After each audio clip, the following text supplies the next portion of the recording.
Intervengo in difesa di Alessandro Presutti, che risponde del reato di cui al capo di imputazione 2, quindi risponde di un solo fatto di riciclaggio aggravato dal 416 bis 1, l'aggravante dell'agevolazione dell'attività di tipo mafiosa denominata camorra.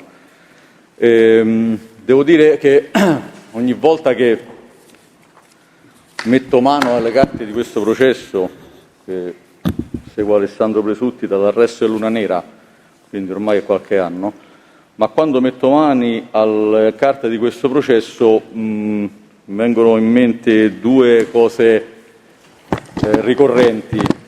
La prima, penso sempre, soprattutto quando leggo i provvedimenti giurisdizionali, e per provvedimenti giurisdizionali intendo i provvedimenti del Tribunale del Riesame e il provvedimento della Cassazione, che sarà oggetto di valutazione nel mio intervento.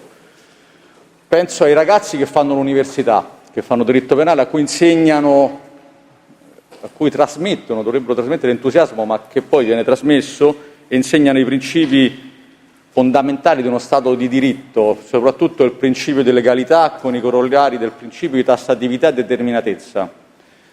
E penso ugualmente alle grida che ci stanno sui giornali e in Parlamento per la riforma del processo penale, quando banalmente sarebbe sufficiente seguire quantomeno le regole fondamentali dello Stato, cioè principio di legalità, principio di tassatività e principio di determinatezza. Regole talmente banali che l'articolo 6 della Convenzione dei diritti dell'uomo ha cristallizzato tanto quanto ovviamente il nostro principio costituzionale. Quindi all'università insegnano che il principio di legalità nasce dal diritto romano, nullum crimen sine legge, che il principio di tassatività sempre dal diritto romano, nullum crimen sine legge stricta. Scomodano Kelsen, scomodano Sant'Agostino, e quindi tutti i principi per arrivare a un sistema democratico come il nostro. Poi io leggo gli atti di questo processo e dovrei portare qui qualche ragazzo che fa l'università e far rendere conto a loro che dovrebbero essere il futuro da una parte o dall'altra del sistema giudiziario, dove poi questi principi rimangono così sulla carta, compreso il principio della Convenzione dei diritti dell'uomo, cioè il principio della legalità, il principio di determinatezza, perché il principio di determinatezza ha uno sviluppo concreto nel processo penale. Il capo di imputazione è l'oggetto del processo. Il 416 mutua il principio costituzionale nel processo penale, il 187 dice che le prove raccolte a dibattimento devono essere inerenti al capo di imputazione, l'articolo 6 della Convenzione dei diritti dell'uomo dice che un cittadino di qualsiasi Stato membro deve potersi difendere dal processo secondo le regole del capo di imputazione, che deve essere determinato in ossequio a una legge tassativamente prevista, scritta bene in forma chiara, e altrettanto in forma chiara scritta al capo di imputazione, e deve essere il processo all'interno del perimetro del capo di imputazione. Non c'è sta discussione su questo. Non c'è sta discussione non perché lo dico io che non sono nessuno, perché sono il cardine dello sviluppo occidentale civile dei nostri paesi, partendo dal diritto romano. E allora quando leggo questo processo non riesco a comprendere come sia possibile che ogni volta devo leggere in tutti i provvedimenti giurisdizionali che Presutti sta qui in questa aula a rispondere di un fatto per cui è detenuto da 15 mesi al carcere perché ha rapporti con la famiglia senese. Allora dovremmo fare un processo con questa norma, cioè questo processo dovrebbe rispondere a questo capo di imputazione, dovrebbero fare un 416 quinques e dire: chiunque frequenta la famiglia senese è punito a qualsiasi titolo da 1 a 10 anni.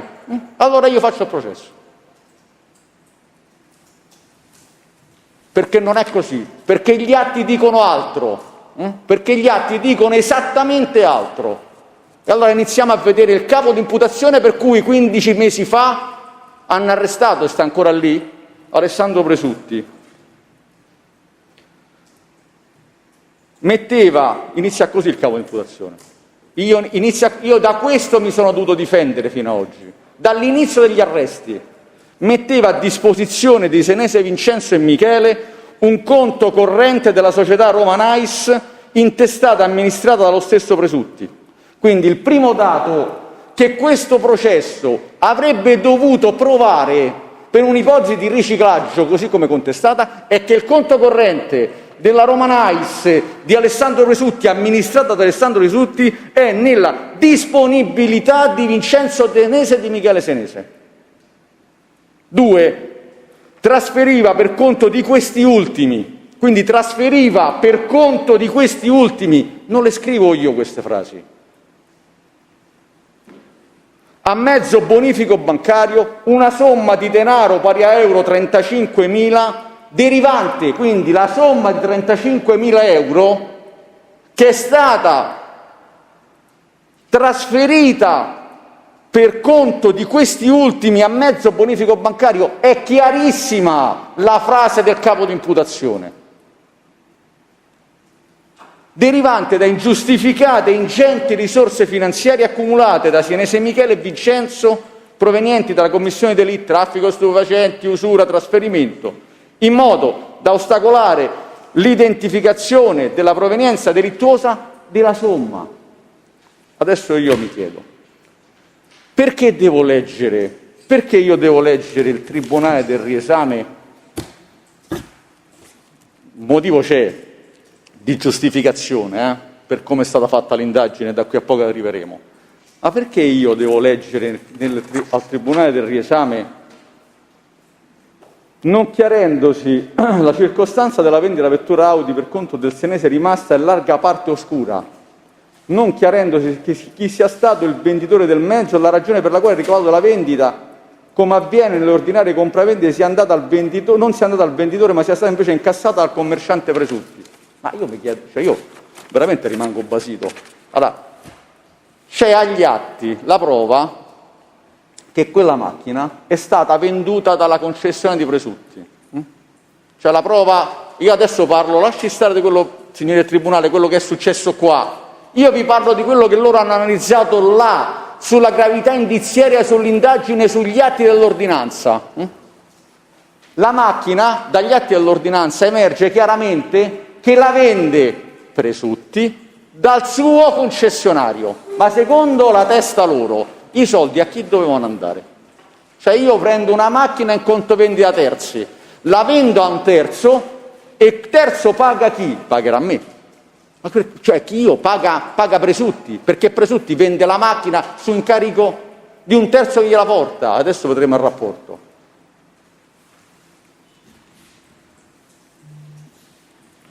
Prima questione.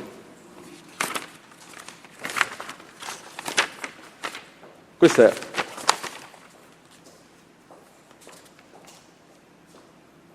La Cassazione scrive questo: non risulta chiarita la legittima provenienza della provvista monetaria impiegata per l'acquisto dell'Audi A4, risultando per nulla smentita la ricostruzione accusatoria condensata nella provvisoria imputazione che individua nei proventi dei reati sopra richiamati.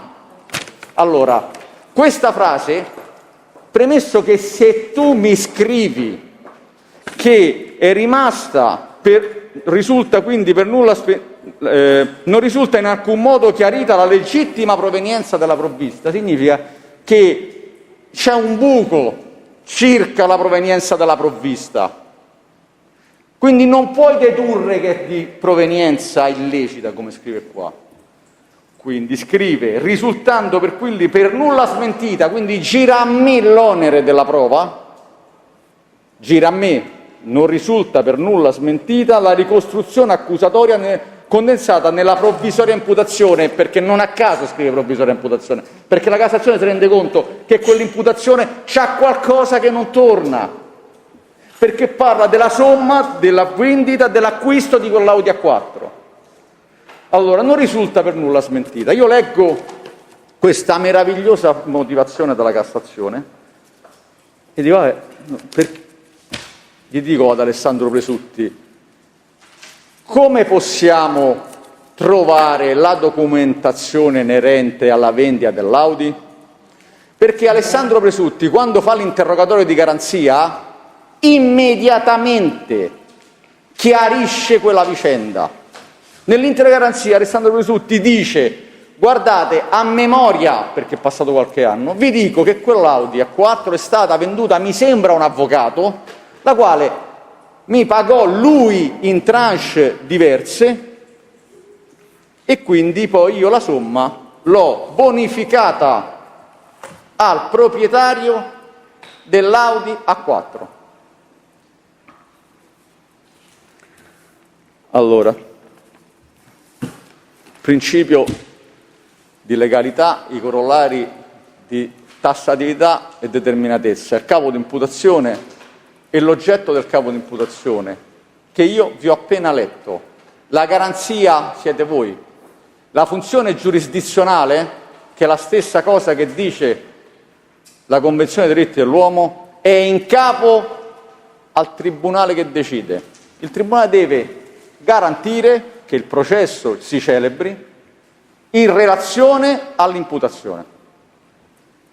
Perché a oggi le funzioni giurisdizionali, che intervengono in una fase cautelare, quindi una fase di gravità indiziaria e quindi con l'imputazione provvisoria, perché non a caso lo scrive la Cassazione, hanno deciso, scrivendo cose, uno, non capendo quelle intercettazioni, da cui arriveremo da qui a breve, due, mancandogli un pezzo del cielo, perché non c'avevano l'indagine sulla macchina. Quindi la Cassazione mi scrive: è rimasta ignota il rapporto di vendita dell'Audi e la provenienza della somma, per nulla dimostrata dalla difesa. Mi gira a me l'onere. E allora dobbiamo vedere come vengono svolte le indagini. Le indagini non sono state fatte, perché non lo dico io, ma me lo dice il maresciallo Orecchio quando dice qua. Come nasce l'imputazione di Presutti? L'imputazione di Presutti è una costola della estrapolazione delle intercettazioni telefoniche del processo Luna Nera. Cioè il maresciallo Orecchio, quando viene sentito, vi dice: guardate, quando abbiamo finito le indagini noi abbiamo compendiato con l'utilizzo degli altri atti di altra autorità giudiziaria, di altre indagini, e abbiamo matchato i dati in relazione a quelli che erano i protagonisti della nostra attività investigativa. Quindi abbiamo, testuale, non è ricostruzione mia, testuale, estratto le intercettazioni telefoniche dall'ordinanza di Luna Nera. Quindi la parte dell'Audi A4, i rapporti telefonici non hanno mai riguardato l'utenza diretta di Presutti, ma hanno riguardato l'utenza diretta di altri protagonisti e hanno individuato un fatto. E vi prego e vi sottolineo, adesso da qui a breve ve lo dimostrerò con carta alla mano del dibattimento, un fatto, cioè la vendita dell'A4, e da quelle telefonate tra Vincenzo Senese e Presutti hanno costruito un capo di imputazione senza fare una minima attività investigativa. È inutile il pubblico ministero scrive sulla memoria che ha depositato nella requisitoria che grazie all'attività della difesa si è potuto ricostruire, perché l'attività della difesa è consistita nella inefficienza degli investigatori rispetto all'attività di indagine che devono fare, perché nelle intercettazioni di marzo 17 e aprile 17 si parla evidentemente della vendita di un A4 che è stata portata con la targa prova da Vincenzo Senese per venderla per conto terzi, e che quell'Audi A4 aveva bisogno di rimettere la mascherina davanti e il cambio delle gomme.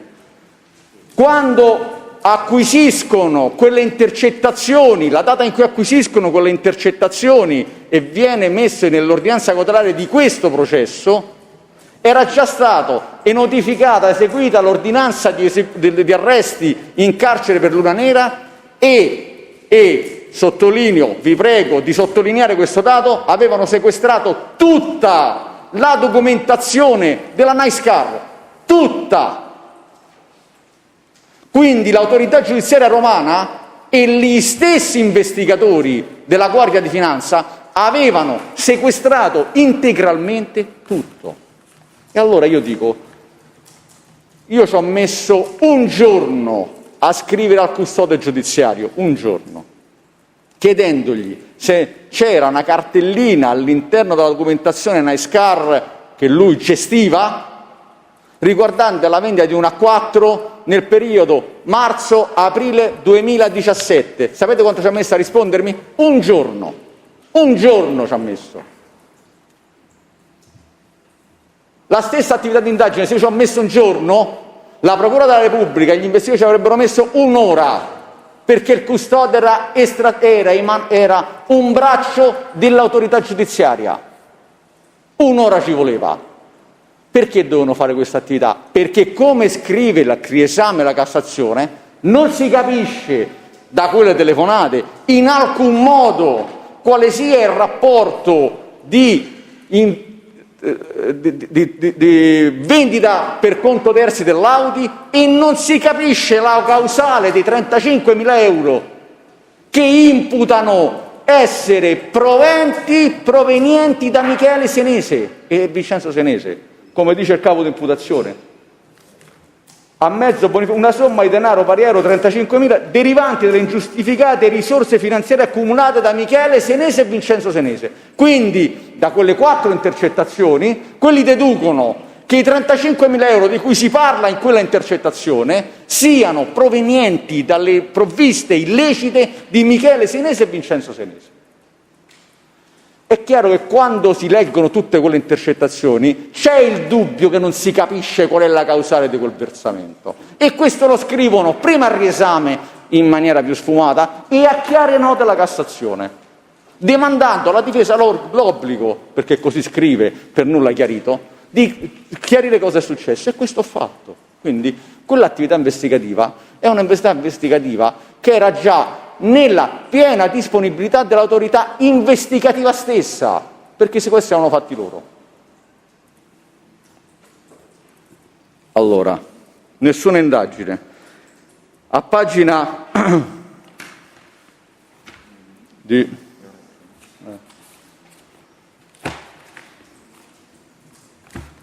a pagina guarda questo. A pagina 17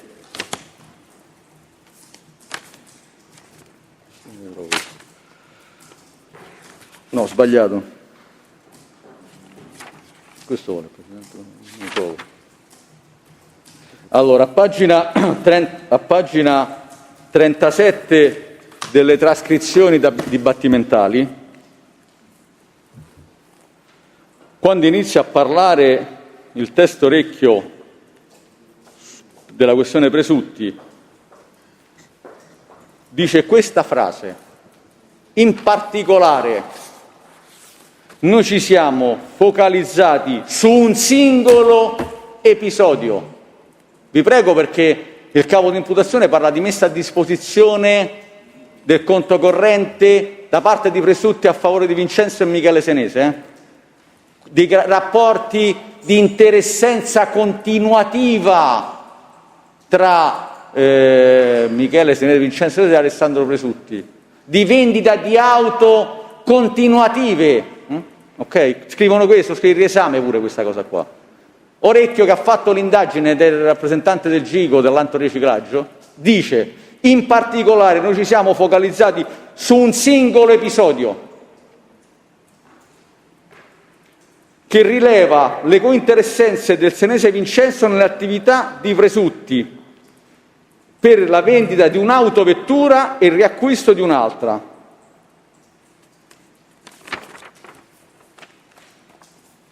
La parte più importante della provvista, ovvero i 35.000 euro, fossero presenti, abbiamo dimostrato che fossero presenti nella sfera patrimoniale, in particolare su un conto corrente intestato a Nice Car, gestita da Alessandro Presutti. I 35.000 euro derivano da un'altra operazione commerciale effettuata congiuntamente tra Alessandro Vincenzo Senese e Alessandro Presutti.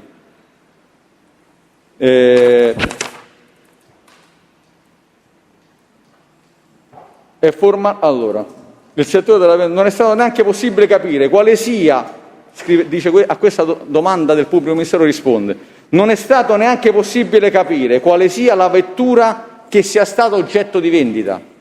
Le telefonate parlano solo dell'A4. Le telefonate utilizzate nell'ordinanza d'arresto di Alessandro Presutti parlano solo dell'A4. Proprio perché, intervenendo in una fase già avanzata dei rapporti imprenditoriali di fatto tra il Presutti e il Vincenzo Senese, non è stato possibile ricostruire qual è la vettura oggetto di vendita. Non è vero. Non è vero. Non è vero. Loro sapevano perfettamente, dalle telefonate si parla solo dell'Audi A4, si parla del cambio della mascherina, si cambia il palo delle gomme e si dà la data in cui avviene l'ultimo bonifico dell'acquirente e il bonifico in favore, dice l'anno della Revolution Car. Con questi dati in un'ora avrebbero avuto le risposte che io ho avuto in un giorno. Quindi non è vero. Quindi ci dice Orecchio, ci siamo focalizzati su una sola operazione, su una singola operazione, dice testualmente, e da quella singola operazione abbiamo ricostruito le interessenze, eccetera, eccetera, che non esistono. E allora, non esistono per i seguenti motivi. La Nice Car di Presutti, il papà di Presutti, lavorava alla Renault. È una famiglia che si è sempre occupata della vendita di automobili. La Nice Car esiste, da documentazione agli atti che abbiamo depositato e dalle dichiarazioni dell'esame dell'imputato che ha reso Presutti, è stata costituita nel 2001. E dal 2001 la Nice Car è sempre stata amministrata esclusivamente da Alessandro Presutti, unico amministratore, con le quote tra lui e la mamma che si chiama Nice, per questo si chiama Nice Car. La Nice Car è sempre stata nella piena titolarità della famiglia Presutti. A domande specifiche effettuate dalla difesa al testimone Orecchio, emerge quanto segue. 1. L'unico delegato ad operare sui conti correnti, l'unico intestatario del conto corrente della Nice Car è Alessandro Presutti. Non c'era nessun cointestatario del conto corrente dal 2001 fino all'arresto e al sequestro della società e non c'era nessun delegato. Quindi nessuno poteva operare al di fuori di lui. 2. Questo lo troverete a pagina 20 della trascrizione del 12 marzo del 2021. 2. Non ci sono...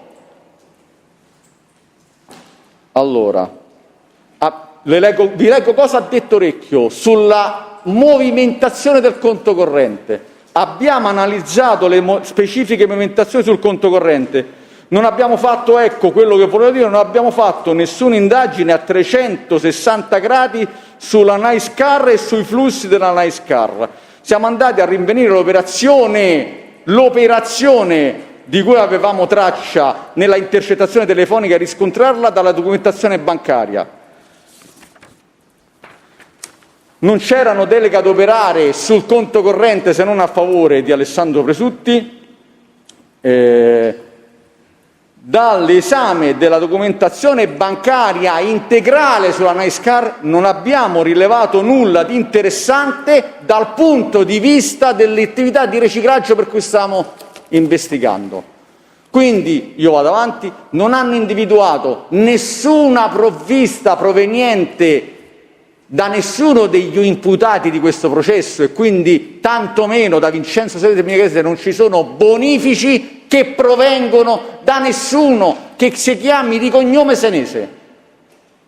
Questo lo dice il maresciallo Orecchio, non lo dico io. 2. Non ci stanno operazioni in contanti che destano anomalie rispetto a quel conto. La conclusione è: non abbiamo rilevato nulla di interessante in tal senso. E allora vi chiedo, no?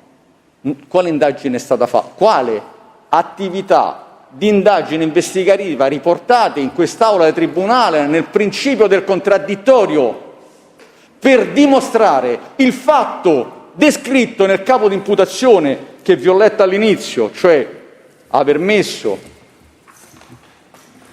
metteva a disposizione un conto corrente della Roma Nice, metteva a disposizione, c'è scritto nel capo di imputazione che inizia così, il conto corrente della società Roma Nice. Come metteva a disposizione? Qual è l'indizio? Come l'hanno formulato? Su quale provvista indiziaria l'hanno formulato il capo di imputazione? Su quale? Su quale elemento minimo indiziario è formulata questa proposizione del capo di imputazione? Non esiste. Non c'è nulla. Quel conto corrente non c'ha nessuna possibilità di essere individuato come un conto corrente su cui hanno minimamente messo le mani terzi, se non Alessandro Presutti. E non ci sono neanche bonifici in entrata, perché non serve fare l'operazione del titolare del conto. Bonifici in entrata o versamenti in contanti che possano aver destato anomalie di operazioni antiriciclaggio. L'ha detto il rappresentante del GICO. E allora qui cosa ha provato col 187 la Procura in relazione a questa prima? Perché è fondamentale nella ricostruzione dei rapporti e della contestazione del riciclaggio la messa a disposizione del conto, come hanno creato il capo di imputazione. Zero, non c'è nulla, non c'è nulla.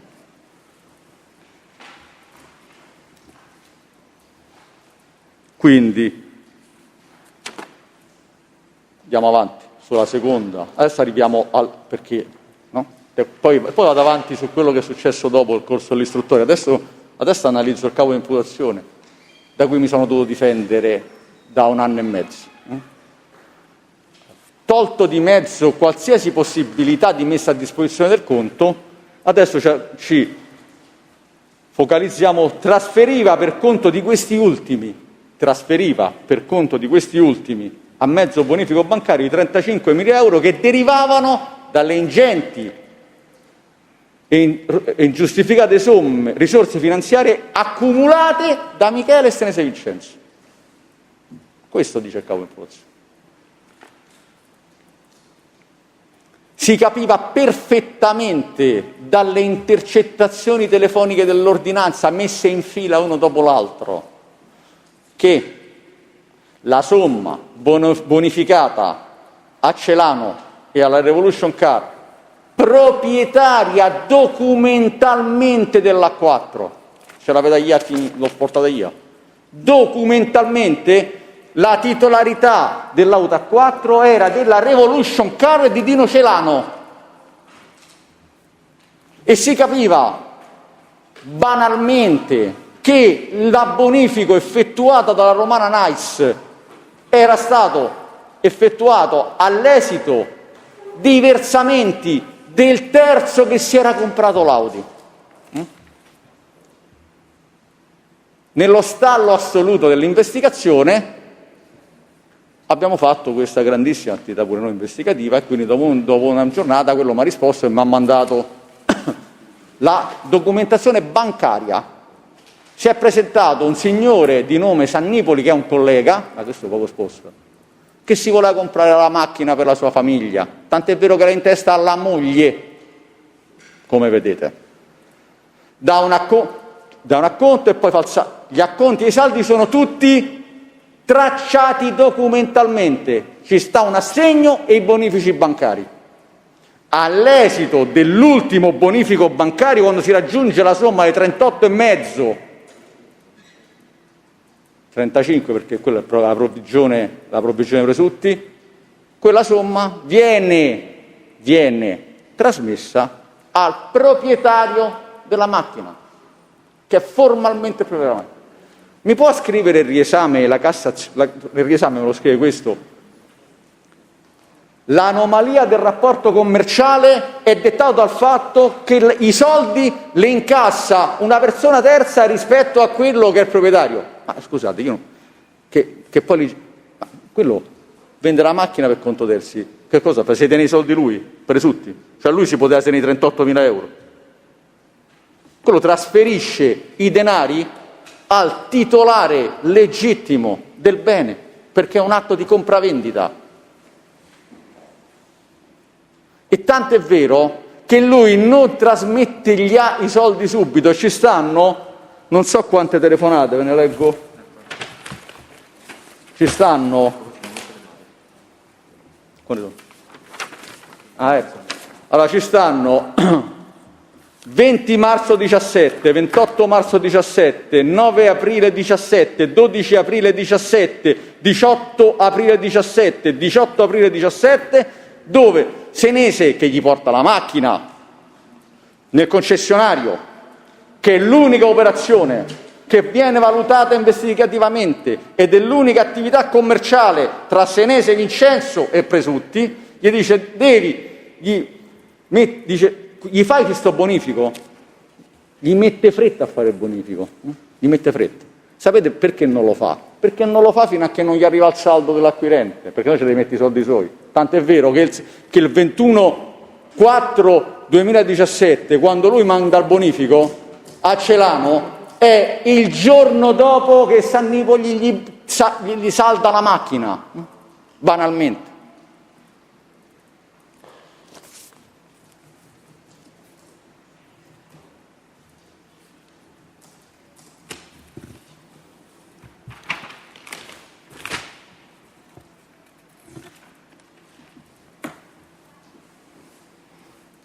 Allora, a quel punto arriviamo al dibattimento, arriva il rappresentante del GICO, l'antiriciclaggio, forse dico, uno poi si mette là a studio e dice magari uno si fissa, no? Succede, uno prende fissazioni quando fa questo mestiere. Io dico, scusi, ma mi fa capire una cosa, ma qual è il bene di provenienza illecita? Io leggo il capo di imputazione, i 35 prendono tutti atto che i 35.000 euro bonificati provengono da Sannipoli. Lei lì, Presidente, fa una domanda a un certo punto. Fa una domanda, perché lei fa una domanda che è una domanda che deriva dal capo di imputazione. Perché lei gli chiede, ma siccome il denaro è fungibile, lei usa questa frase, questa parola, il denaro è fungibile, quindi fa riferimento a rapporti tra Senese e Presutti, perché nel capo di imputazione dice metteva a disposizione di Senese Vincenzo il conto. Non c'è nessuna entrata esogena del conto di Presutti che possa essere attribuita in alcun modo a Senese Vincenzo, se seguiamo il capo di imputazione. Non c'è nessun versamento. Non c'è nessun versamento. Non perché lo dico io, perché me l'ha detto chi ha fatto l'indagine sul conto corrente. Non ci è nulla di rilevante in relazione all'attività di riciclaggio, mi ha risposto. C'aveva il piatto d'argento per tagliarmi la testa, perché mi diceva, guardi avvocato, che ci stanno 5 bonifici che vengono a Vincenzo Senese, un bonifico, 7 bonifici, 2... Mi ha detto, non c'è nulla di rilevante in relazione alle attività investigative che abbiamo fatto. Quindi io chiedo, ma qual è il bene, la res di provenienza illecita? Qual è? Pagina 29 delle trascrizioni, dal 29 al 31 delle trascrizioni del 12 marzo.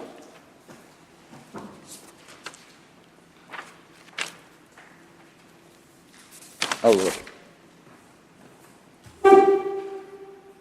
Io vorrei sapere la provenienza del denaro, inizio da qua.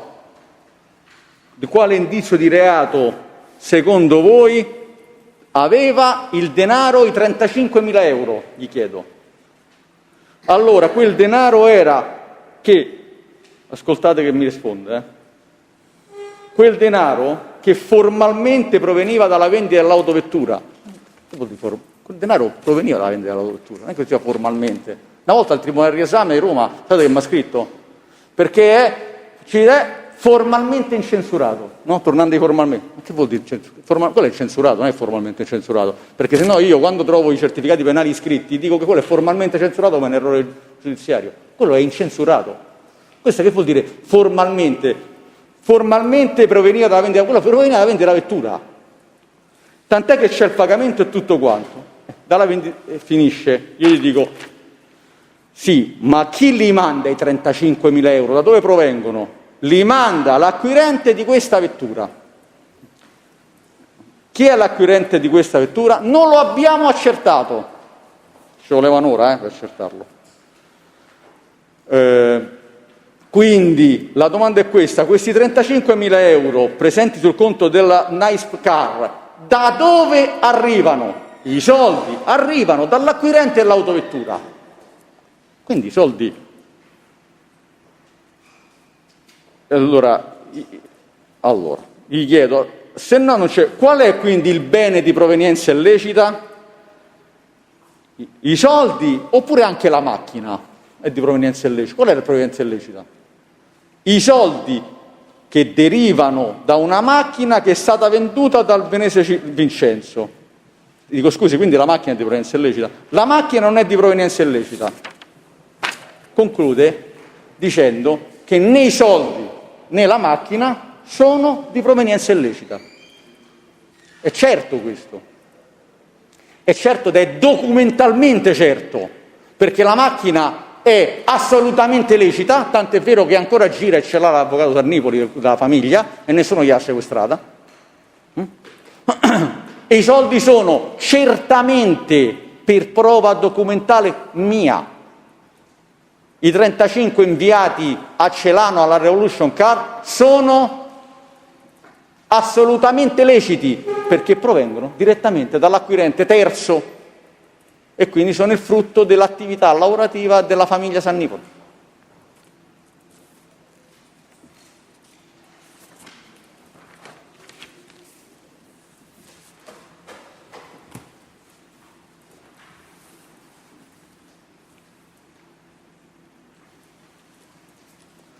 Adesso, se voi vedete nel bonifico viene effettuato dalla Nice Car su ordine dei presutti in favore della Revolution Car di Celano, bastava leggere la causale di quei soldi che girano, perché la causale fa riferimento all'Audi A4, la vendita dell'Audi A4.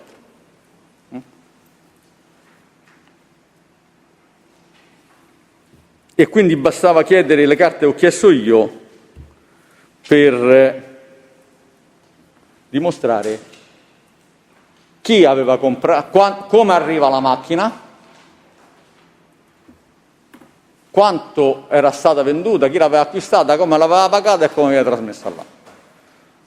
La macchina arriva attraverso Vincenzo Senese che la porta per fare una vendita in conto terzi al concessionario presutti e la porta con una targa prova che è stata anche sequestrata. È inutile che mi insistono a scrivere, questa che mi ha scritto pure il riesame, che la partita IVA e la targa prova sono stati chiusi, perché sono stati chiusi 2 anni dopo i fatti.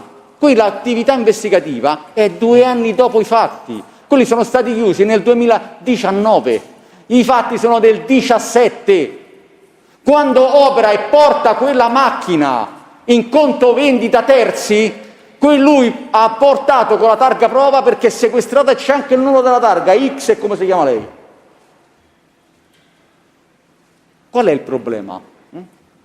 Qual è il problema di portare la macchina che è formalmente intestata a Celano, alla Revolution Car, e una volta venduta, mandare i soldi a Celano, trattenere la provvigione, ricordatevi perché mi serve per dopo, che lui questa attività non la fa gratis per l'amore Dei, lui ci guadagna il suo, come Senese giustamente ci guadagna, prende la provvigione dal venditore. Adesso tutta la ricostruzione che leggo dei soldi che sarebbero serviti per comprare la Mercedes, ma a me che ma a presutti Cioè, a che gli interessa Presutti? Che c'entra? Che Presutti sulla parte della Mercedes, che sono rapporti che hanno chiarito, sono rapporti tra Celano e Vincenzo Senesi, non c'entra niente, non partecipa, non è che la vende lui la Mercedes, lui non sa nulla, lui manda i soldi, 35, l'operazione sua finisce lì, guadagna la sua provvigione e finisce lì, finisce completamente lì. E allora tutta questa cosa di dire dei rapporti di interessenza continuativi della vendita di là, delle auto e compagnia cantando fra Senesi non è vera, perché inizia l'esame di orecchio, ci siamo occupati di una singola operazione della vendita di un'Audi A4, non lo dico io, e cominciano poi a utilizzare delle intercettazioni fra Michele Senese e Vincenzo Senesi, mi sembra la famiglia, dove dice, dove c'è sta un dato, hai lavorato con Presutti, cioè portare una macchina, dice guarda, caro Celano, faccio un'ipotesi, io ho un venditore bravo che fa vendita conto terzi, che esiste da 20 anni, se tu compri una macchina in Germania, io te la piazzo lì per venderla, mi dai una provvigione a me e poi lui prende la provvigione. Qual è il problema? Io mi chiedo qual è il problema? Qual è il reato? Qual è il reato? C'è un passaggio dove a un certo punto, parlando al carcere, non so se è un ambientale o una telefonata, si dice che Presutti con qualcun altro in queste attività che faceva di vendita, perché lui fa vendita conto terzi da sempre, oltre ad avere le macchine direttamente provenienti dalla casa madre, tanto per capirci, con qualcuno nel provvigione, ridare i soldi, non si era comportato bene. Ma che c'entra col processo? Con la storia del calabrese, quello doveva avere dei soldi, come è stato dipendente suo, leggete la intercettazione per favore, quello doveva avere i soldi, lui non gliel'ha dati, saranno problemi loro, è andato al giudice del lavoro. Ma che c'entra con questa storia qui? Quello me la tira fuori orecchio, a un certo punto dice no, però scusi avvocato, ma lei conosce la cosa calabrese? Ma che mi interessa? Che cosa mi interessa? Io ho un fatto di riciclaggio, 35.000 euro da una 4, che cosa mi interessa? Cosa? Non c'entra quella storia lì, è una storia totalmente avulsa da questa, che è un'intercettazione presa e messa là dentro come ha fatto il riesame, che se voi lo leggete che scrive il riesame su calabrese non è riuscito a capire neanche una parola di quello che dicevano, perché se voi leggete l'intercettazione è evidente che parlavano di uno che si lamentava che doveva avere indietro dei soldi di che aveva lavorato per lui, dei mensili, che non era stato pagato. E che c'entra? Che c'entra? Non c'è nulla di anomalo. Quindi la partita sarebbe finita. La partita del capo di imputazione di riciclaggio, la messa a disposizione del conto corrente bancario e la provenienza di 35.000 euro che vengono da Senese, dalle attività indigenti, tutto quello che vi ho letto e che vi ho dimostrato, la partita è finita. Salvo che quando sta per finire la partita, che siamo arrivati all'87esimo della partita, a un certo punto c'è uno che alza la mano e dice no guardate, si può segnare pure con le mani, cambiamo le regole, si può segnare anche con le mani. E viene fatta un'attività investigativa a latere, col processo in corso, è creata un capo di imputazione che viene notificato a Celano e a Vincenzo Senese, che secondo la ricostruzione fatta durante l'attività di indagine, cioè non è che io mi sono difeso, io mi sono difeso da quello che vi ho detto. Questo è il principio di legalità, questo è il principio di determinatezza.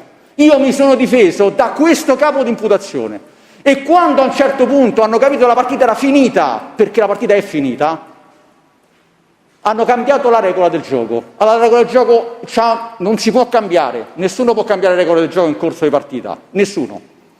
Allora, prima che vi affronto adesso il merito di quello che è successo, voi la conoscete meglio di me l'ha insegnata, il 521 non consente la modificazione, il codice di procedura penale non consente la modificazione del fatto, perché se si modifica il fatto, la correlazione tra imputazione e sentenza, voi dovete col 521 rimettere gli atti e dire guarda caro pubblico ministero, ti fa un altro capo di imputazione. Perché cosa fa? Come è strutturata la requisitoria del pubblico ministero e la memoria del pubblico ministero? Che il reato presupposto del riciclaggio diventa il 512 bis della macchina dell'Audi A4, cioè dice: guarda, caro tribunale, grazie all'avvocato Tognozzi che ha portato la documentazione, perché io non l'avevo fatto, no? Non l'avevo fatto. Visto che ha portato la documentazione, adesso io contesto il 512 bis a Vincenzo Senese e a Celano, e il 512 bis diventa il reato presupposto del riciclaggio dei presunti. Voi capite che quindi il fatto che sarebbe oggetto della vostra valutazione giurisdizionale in Camera di Consiglio è completamente diverso da quello che ho letto fino adesso. Ok? Quindi voi avrete l'obbligo, oggi, quando sarà la Camera, uscite e con 521 vi mettete le atti e dite: guarda, il fatto è diverso, di fare un'altra contestazione. Questo del 521, pensate che la Grande Camera, nella sentenza, molto questo c'ha un nome tedesco, quindi prendetelo come viene, Dreich Italia, ha detto: guardate, cara Italia, tu il 521 lo devi interpretare non solo, lo devi applicare non solo di fronte alla modifica del fatto, ma lo devi addirittura applicare di fronte alla modifica della qualificazione giuridica, perché oggi voi non avete l'obbligo in Camera di Consiglio di fare il 521 con la modifica della qualificazione giuridica. Tanto per dire che quel principio di determinatezza e di rispetto del nullum crimen sine legge scripta non può essere violato da nessuno, anche di fronte alla qualifica giuridica. E quindi io mi dovrei fermare un'altra volta qui, ma io, come ho fatto a modo mio, vi dimostro che nonostante il cambio della regola in corso di partita, il reato non sussiste uguale. Allora, il pubblico ministero deposita, peraltro, Presidente e signori del Tribunale, il pubblico ministero deposita un atto, degli atti investigativi unilaterali, cioè l'attività di indagine che sono le carte mie, tanto per essere chiari, un'informativa del GICO e un capo di imputazione. Come si può depositare quegli atti al Tribunale a istruttoria finita? Cioè, quegli atti che lui deposita sono il presupposto del mio riciclaggio. E allora io, per difendermi dal riciclaggio, sempre sul principio di determinatezza, perché va valutato gli elementi costitutivi del reato, io ho tre aspetti che devo incentrare nella difesa per riciclaggio: l'esistenza del reato presupposto, la condotta materiale di ostacolazione da parte dell'imputato e il doppio dolo, cioè la consapevolezza circa la provenienza illecita della res e il dolo diretto di ostacolare o trasferire o occultare il bene provenienza illecita. Questo è il mio processo di riciclaggio, no? Siamo tutti d'accordo su questo. Quindi, all'ultima udienza della discussione, il pubblico ministero mi deposita la contestazione nuova che rappresenta il reato presupposto. Ma io, ripeto, poi ognuno è fatto a modo suo, e allora vediamo. All'esito dell'attività investigativa, all'ultima udienza io leggo: Celano e Senese, allo scopo di eludere le disposizioni in materia di prevenzione a carattere patrimoniale, essendo già sottoposto a procedimento del 2005 per reato di associazione a delinquere e già oggetto di provvedimenti di sequestro connessi all'applicazione delle misure di prevenzione di carattere patrimoniale, procedimento 30/94, 30/94 MP, nonché di agevolare la successiva commissione dei delitti di riciclaggio, autoriciclaggio e impiego di denaro di provenienza illecita, pur essendo di fatto proprietario ad averne disponibile, intestava fittiziamente a Celano Dino, prima dell'effettiva cessione a terzi, la titolarità dell'Audi A4, la mia Audi A4. Allora, voi sapete meglio di me che la giurisprudenza dice che il 512 può essere il reato presupposto di riciclaggio. Ok? Quindi io, che mi devo fermare col 521, devo vedere se questo reato presupposto esiste. È la mia prima difesa. Allora, voi sapete altrettanto meglio di me che il 512 bis prevede un elemento materiale come elemento costitutivo, cioè l'intestazione fittizia, quindi la prova, ci deve essere, possiamo dire anche gli indizi qua dalle carte che ci avete, la prova della fittizietà dell'intestazione della macchina, cioè che quella macchina è l'interponente è senese e l'interposto è celano. Quindi quell'interposizione fittizia è titolare effettivo senese, titolare formale celano. Quindi ci doveva avere degli elementi, adesso prova, perché il processo non è stato fatto, no? Ve l'hanno dato così, ce lo danno così, però noi dagli atti che abbiamo qua, perché questi non è che ce ne stanno altri, non ci stanno solo le carte mie. La prima cosa che va valutata è la fittizietà dell'intestazione, dopodiché affinché ci sia il reato, perché l'intestazione fiduciaria ex se è un istituto del Codice Civile, quindi non è reato, e su questo è stato scritto di tutto. La prima valutazione l'ha fatta la Corte Costituzionale nel 94, quando ha dichiarato incostituzionale il secondo comma del 12 quinques. Poi è intervenuta la Corte del 2004, che ha fatto l'interpretativa di rigetto, ma ha detto: caro giudici del merito, voi dovete avere la prova rigorosa della finalità del dolo specifico, perché solo la finalità del dolo specifico di eludere la misura di prevenzione piuttosto che di agevolare il riciclaggio determina un fatto reato. Siamo d'accordo su questo. L'intestazione fittizia ex se è prevista dal Codice Civile. Quindi questo fatto che vi ho letto, per essere reato, deve avere minimamente gli elementi strutturali del dolo specifico di eludere la misura di prevenzione o di agevolare il riciclaggio. Io adesso vi chiedo, no? L'elusione della misura di prevenzione, dopo questa sentenza del 2008, del 2004 della Corte Costituzionale, ci stanno delle sentenze di Cassazione, ce ne stanno tantissime, io ne cito sempre una perché è scritta secondo me da un magistrato di altissimo livello della Cassazione, che era Stefano Agro, adesso sta in pensione, quello che ho saputo, e fa una motivazione pazzesca sul 512 bis e dice: guardate, un annullamento di rinvio, dovete avere degli elementi indicatori della finalità di eludere. Gli elementi indicatori sono l'intercettazione fonica, guarda, io mi posso intestare niente, se no mi sequestrano tutto, faccio un'ipotesi, della documentazione scritta, cioè un qualsiasi cosa che dia un minimo di elemento indicatore di un'attività di dolo, di finalità specifica, di dolo, perché altrimenti non c'è altra prova per provarlo.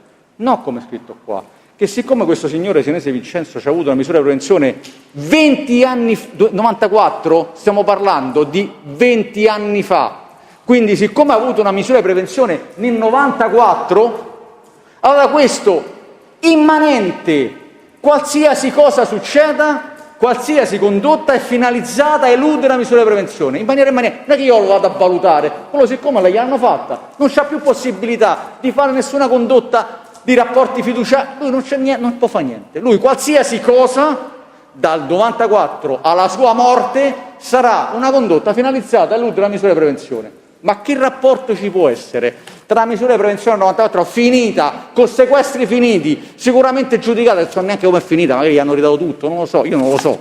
Ma che rapporto, che processo è?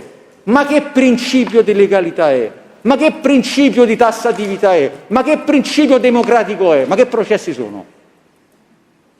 Primo, ma la cosa più incredibile è che, a parte che non si possono mettere alternative, tanto per dirvi un'altra cosa, non si può contestare la finalità alternativa, non ti posso scrivere nel capo di imputazione che tu ti sei intestato la macchina per eludere la misura di prevenzione e anche per agevolare il riciclaggio, perché non camminano insieme, sono alternative. Il legislatore ha detto cioè devi dire qual è la finalità che raggiungi, non si possono mettere sempre uguali, perché si fa come la bancarotta, ci sono tutti i fatti di bancarotta ogni volta, dissipava, distraeva, nascondeva, occulta, tutto c'è stato. Non funziona così, sempre per gli stessi principi di prima, non funziona così. L'elusione della misura di prevenzione è un atto di fede che dobbiamo fare tutti, fino alla morte di Vincenzo Senese, perché non c'ha difesa, perché è immanente per un fatto del 94 e non funziona così. Non c'è una telefonata dove questo è stato intercettato, anche i pensieri gli hanno intercettato la famiglia Senese. Non c'è neanche un'intercettazione che dice io ho paura di un sequestro, dico una cosa, ho paura di un pignoramento, guardate, non c'è da nessuna parte, perché non c'è. Che elemento è? Che elemento indiziario dobbiamo utilizzare? Arriviamo alla seconda finalità, alla finalità di agevolare il riciclaggio. E allora, io intesto la macchina formalmente a Celano, poi arrivo all'elemento dell'intestazione fittizia, con la condotta materiale, al fine di agevolare il riciclaggio. Di cosa? Signori, fatevi la domanda e vi prego, ve lo risponderete in camera. Per agevolare il riciclaggio di che cosa? Di quale bene? Cioè, io mi intesto la macchina perché il rapporto tra il riciclaggio che viene agevolato e il 512 bis come intestazione fittizia, il primo è strumentale al secondo, quindi in ordine cronologico viene prima il 512 bis, l'intestazione fittizia, e poi l'attività di riciclaggio di agevolazione. Quindi vi faccio l'esempio più classico del mondo: l'intestazione fittizia di un conto corrente. Io faccio intestare a Marco Di Giovane in conto corrente e poi ci giro i soldi di provenienza illecita. La contestazione del conto corrente è un 512 bis. I soldi che arrivano su quel conto corrente è attività di riciclaggio. Quello è l'esempio di scuola. Io intesto la macchina A4 a Celano, Senese intesta formalmente la macchina A4 a Celano, che in realtà è la sua, per agevolare il riciclaggio di che cosa? Di che cosa? Di che cosa? Di che cosa? Immaginate dei soldi, dei tappetini, di che cosa? Salvo non immaginare, perché sarebbe un errore gravissimo da un punto di vista strutturale, che il 512 bis sia strumentale al riciclaggio della macchina stessa. Allora, la macchina non è di provenienza illecita, ok? Quindi la macchina ex se è provenienza assolutamente lecita.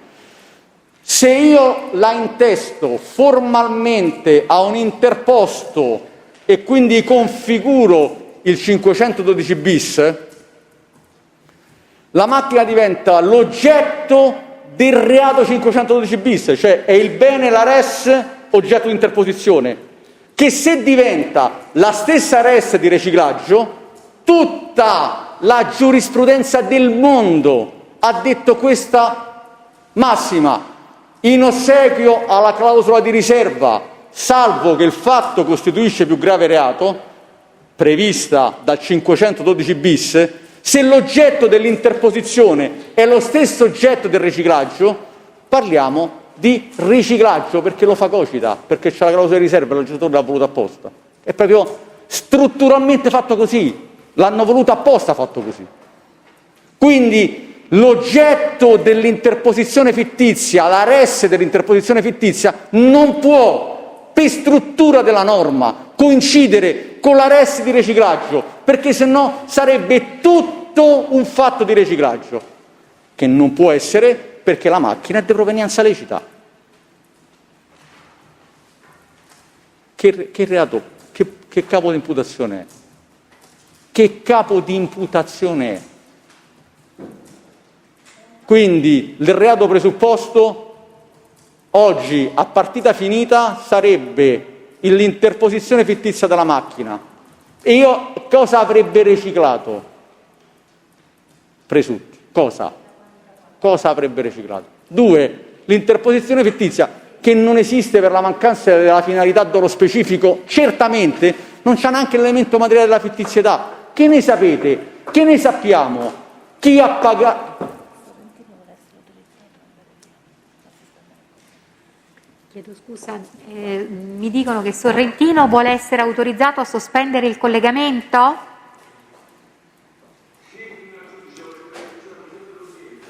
Va bene, è solo per questa udienza e intende presenziare alle successive? Va bene, allora possiamo chiudere il collegamento, grazie. Buongiorno a lei, grazie. Scusi, Avvocato Tognoli. Grazie Presidente. La condotta materiale di interposizione fittizia, no? Anche qui, quella Corte Costituzionale ha detto serve anche la prova della fittizietà, quindi del fatto interposto interponente. Che cosa emerge da tutti gli atti del processo, da tutto quello che conosciamo tutti? Quelli, infatti sono questi. Perché fittizia? Che c'è la prova che i soldi dell'auto A4 al produttore tedesco gli ha dati Senese? Voi avete la prova che i soldi con cui si sono comprati la macchina, Celano si è comprato la macchina che è intestata a lui personalmente, gliel'ha dati Senese? Dove sta scritta questa cosa? Perché dobbiamo fare solo atti di fede in quest'Aula con le regole che vi ho detto all'inizio? Non c'è un elemento che indica per quale motivo quella intestazione è fittizia. Perché non l'ha comprata Senese? Perché non l'ha comprata Celano? Perché se l'ha comprata con i soldi suoi Celano, che interposizione fittizia? Quindi i soldi dei suoi e sta in testa lui la macchina. E che c'è della prova che i soldi vengono da Senese per l'acquisto di quell'Audi A4 in Germania? Dove sta la prova? Chiuso il fatto dell'elemento materiale, dell'insussistenza del reato presupposto, vogliamo parlare di quale sarebbe l'oggetto, la res del riciclaggio? Io non riesco, me lo scriverete voi che siete più bravi di me. Gli ultimi due elementi del reato del riciclaggio, ma il doppio dolo di presutti, la provenienza illecita della res proveniente da interposizione fittizia del rapporto relazionese, cioè, ma come possiamo immaginare la consapevolezza della provenienza dell'interposizione fittizia in capo a presutti? E quale attività di ostacolazione avrebbe posto in essere presutti? Quale attività di ostacolazione? Di quale bene di provenienza illecita? Su quale dolo di ostacolazione e di nascondimento ha posto in essere presutti? Quale?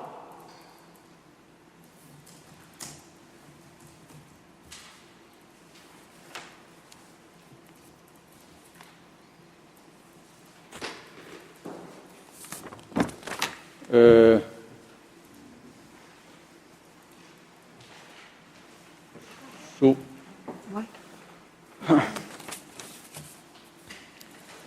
processo è finito anche qua, è finito anche col cambio della regola. Il processo è finito qua. Non c'è nessun fatto di nessun elemento costitutivo del primo capo di imputazione e anche del secondo capo di imputazione che si può contestare nella condotta dei presutti. Perché? Perché c'ha un dato, peraltro, sull'interposizione fittizia e il riciclaggio, perché lui parteciperebbe, se fosse a conoscenza e consapevole del reato presupposto, parteciperebbe a un iter criminis consapevole dall'inizio, ma lui si prende la provvigione, cioè fa il mestiere suo. E non è che lui fa il mestiere suo perché ha cominciato a fare il mestiere suo un mese prima, 6 mesi prima. Quello fa il mestiere suo da 20 anni. Quello fa il mestiere suo da 20 anni, ha sempre venduto macchine. Quindi qual è l'indicatore anomalo anche del dolo eventuale? Guardate, voglio scavarlo fino a fondo. Qual è l'indicatore anomalo della condotta di presutti e dello stesso Vincenzo Senese che la porta a presutti la macchina da vendere? Qual è?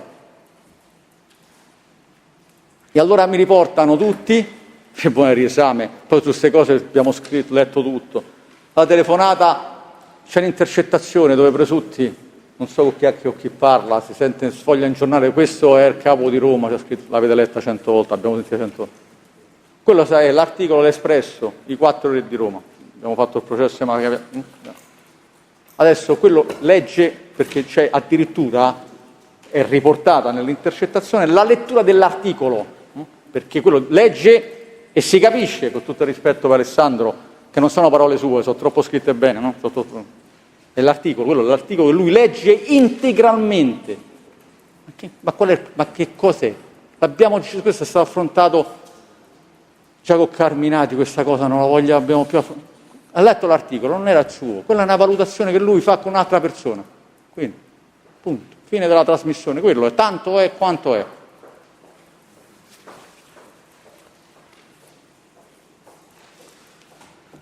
Perché è scritto così: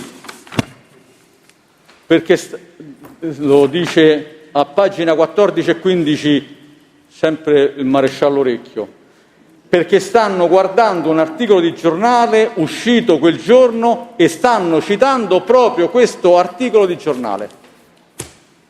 Di cosa dobbiamo parlare? Di cosa dobbiamo parlare? Dobbiamo parlare più di niente. Io penso che abbiamo detto tutto. Ho detto tutto, sono 15 mesi che cerco di dire tutto. Sull'agevolazione, sull'aggravante mafiosa, ci stanno le sezioni unite, guardate, io non credo che dobbiamo scrivere altro, ci stanno le sezioni unite, il principio è chiarissimo, addirittura il riesame ha detto che avevamo ragione, quindi mi sembra che su quello, quella è un aggravante che se regge la contestazione, per quanto mi riguarda saranno i colleghi a affrontarlo. Io chiudo con l'ultima nota veramente, credetemi, dolente sulla storia di Alessandro Presutti, perché io vi deposito in attesa è meramente, quello se leggerete, ve lo spiego in 3 parole, una valutazione sulle esigenze cautelari, vi dico perché. Noi facemmo un'istanza a questo illustrissimo tribunale dicendo: guardate, la famiglia Presutti ha una casa a Pesaro, un posto, ci sono 160 abitanti, un posto piccolissimo. Il tribunale ha preso la sua decisione, io vado al Tribunale della Libertà e impugno il provvedimento. Ascoltate, e poi ho finito 3 minuti veramente. Mi fissano l'udienza il 25 agosto. Io vado il 25 agosto, discuto e mi dice: guardi, gli porto la prova documentale della titolarità della casa in capo alla famiglia Presutti, famiglia di origine, non la moglie e i figli, mamma e papà. Gli porto la documentazione e il tribunale mi rinvia, era mercoledì, a venerdì, gli facciamo rinvio a venerdì, ci porti la dichiarazione di disponibilità della mamma in base al contratto e della figlia, la sorella di Alessandro. Facciamo rinvio. Arrivo il venerdì, portiamo quello che chiedono, dice: senta, poi adesso facciamo un altro rinvio al 15 settembre perché demandiamo la polizia a verificare la idoneità del domicilio per fare i domiciliari in un posto che sta, penso, a 400 km da Roma. Facciamo rinvio al 15 settembre, la polizia dice: domicilio idoneo, posto sperduto, c'è la reazione. Esce il provvedimento l'altro ieri, e scrive questo il tribunale: visto che si tratta di una donazione fatta dalla mamma alle sorelle di Alessandro Presutti e poi c'è rimasta una porzione di titolarità in capo alla sorella della mamma, quindi alla zia dei Presutti, visto che manca la prova della disponibilità da parte dei donatari, quindi dell'altra sorella di Presutti, che è una donazione fatta da mamma a figlia, rigetta l'istanza. Quindi adesso io non commento la mancanza. Mi scusi avvocato, non ho però ben compreso questo provvedimento a che cosa si riferisce. Ai domiciliari. Sì, ma nell'ambito di questo procedimento davanti al Tribunale del riesame o nell'altra operazione? No, questo su questo. Sì, questo okay. Adesso dico, non commento la mancanza, cioè, del rispetto della dignità delle persone, perché come hanno rinviato 3 volte, mi dicevano, facevano un provvedimento, mi diceva un avvocato: visto ci siamo accorti che manca anche la disponibilità della terza sorella, che non c'è mai andata, cioè è una questione tra familiari, ma non voglio commentarlo. Il provvedimento dà atto però che sono venute meno esigenze cautelari, cioè loro dicono, ma è una questione formale, cioè manca la firma di disponibilità, cioè che lui può utilizzare quella casa agli arresti domiciliari anche da parte dell'altra sorella sua. Banalizziamo. Perché? Perché per avere questa disponibilità la casa, ristrutturarla perché è una casa vecchia, eccetera, eccetera, poi c'è un bambino, avevano segnato la scuola lì, può immaginare, insomma, è il posto da qui tanto lontano. Allora, la valutazione del Tribunale è quella che vi ho letto, quindi se rigetta solo sulla questione formale vuol dire, cioè ha demandato prima, poi ha demandato i controlli della polizia, tutto quanto, vuol dire che l'esigenza cautelare è sicuramente Io questo parlo in attesa della sentenza e non voglio ovviamente toccare minimamente, quindi parlo solo di questo provvedimento. Io non lo posso rifare il riesame, voi me lo insegnate, io non posso solo tornare da voi. E quindi l'istanza è degli arresti domiciliari, come ha strutturato il Tribunale del riesame, vi ho allegato tutto quello che vi ho detto. Quindi ci ha fatto una memoria scritta sulla istanza di sostituzione della misura in atto solo sull'istanza con gli arresti domiciliari, con allegato il provvedimento che lei ha richiamato per l'esame. Tutti i provvedimenti che ho richiamato, tutto quanto. E anche quello che mancava, cioè la dichiarazione dell'altra sorella. Sì, perché dovevo adempiere a quello che ha detto il riesame, ma non posso adempiere con loro. Posso solo ritornare da voi, perché così funziona. Io vi ringrazio dell'attenzione e concludo a verbale. Chiedo una soluzione ad Alessandro Presutti perché il fatto non sussiste per mancanza degli elementi strutturali della norma. In subordine chiedo che ai sensi del 521 che il Tribunale, ai sensi del 521, vista l'ultima produzione documentaria del Pubblico Ministero, che il Tribunale col 521 rimetta gli atti alla Procura della Repubblica.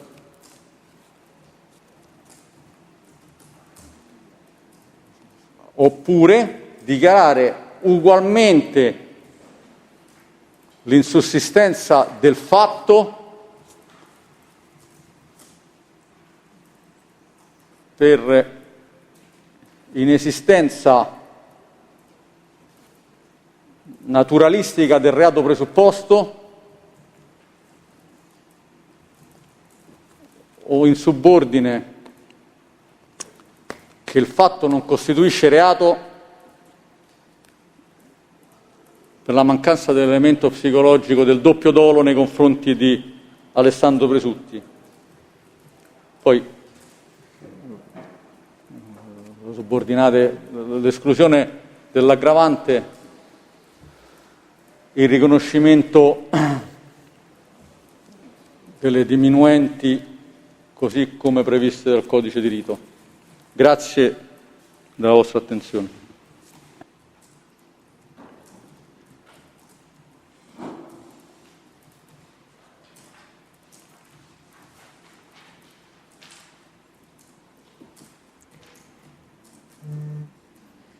Dunque, inoltre deposita istanza di sostituzione della misura cautelare con allegati, sulla quale il pubblico ministero quale parere?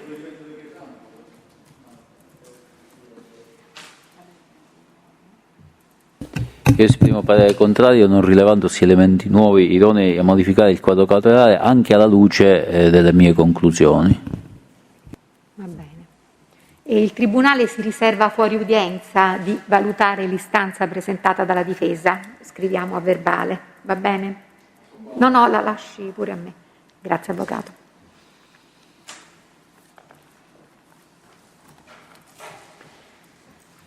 Va bene, allora se ha concluso possiamo andare avanti. Va bene, Avvocato Tognozzi? Andiamo avanti con le difese? Va bene, ma lei si trattiene? Sì, però poiché ha delle difese ex 97 quarto comma, viene sostituito dall'Avvocato Di Giovine? Va bene, quindi tutte le posizioni coperte dall'Avvocato Tognozzi sono attualmente rappresentate dall'Avvocato Marco Di Giovine. Presidente, chiedo scusa, volevo dare la presenza, sono l'Avvocato Domenico Leto per Senese Michele, Senese Angelo, Gaglione Raffaella e Senese Vincenzo classe 90. Benissimo, abbiamo segnato tutto, va bene. Allora a questo punto rimangono in discussione ancora per oggi Caroccia Daniele, Papa e Di Giovanni. Caroccia Daniele?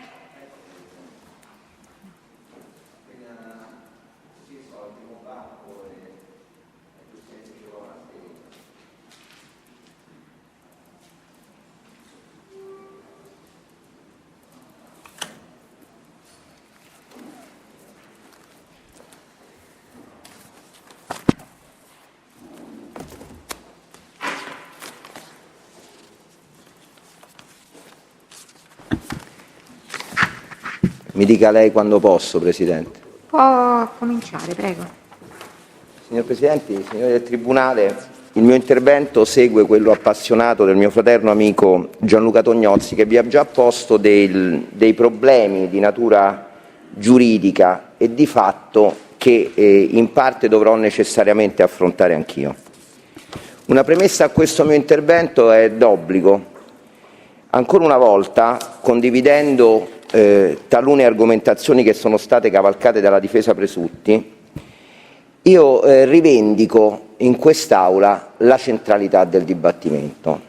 Cioè non si può ignorare completamente quello che è accaduto in quest'Aula, le emergenze del processo, le allegazioni difensive. Lo dico perché sono rimasto molto perplesso e lo dico con un po' di disdetta che è nel contraddittorio delle parti e con l'enorme stima che mi lega, e gli ho riconosciuto in più occasioni al dottor Minisci, delle sue conclusioni. E sono rimasto ancora più perplesso, anche questo è assolutamente legittimo, da come sono state motivate. Io, come vi è noto, assisto Daniele Carroccia. Daniele Carroccia risponde di un unico capo di imputazione. La Procura della Repubblica è il capo 38 della rubrica da cui prenderemo le mosse e sono stati sollecitati dall'ufficio di procura 5 anni di reclusione per un delitto di reimpiego di capitali, aggravato dall'aggravante di cui all'articolo 416 bis primo comma del Codice Penale, contestato al capo 38 della rubrica per fatti che si assumono commessi tra marzo e aprile 2018. Questo è il capo di imputazione. Tra marzo 17 e aprile 18, giusto? Tra marzo 2017 ad aprile 2018. Il dato cronologico ha assoluto rilievo, come di qui a poco vedremo, come lo hanno le argomentazioni che sorreggono la richiesta della Procura della Repubblica e che, a mio sommesso avviso, non prendono atto di due aspetti fondamentali. Il primo, l'approccio che è stato riservato a questa vicenda dal giudice della cautela.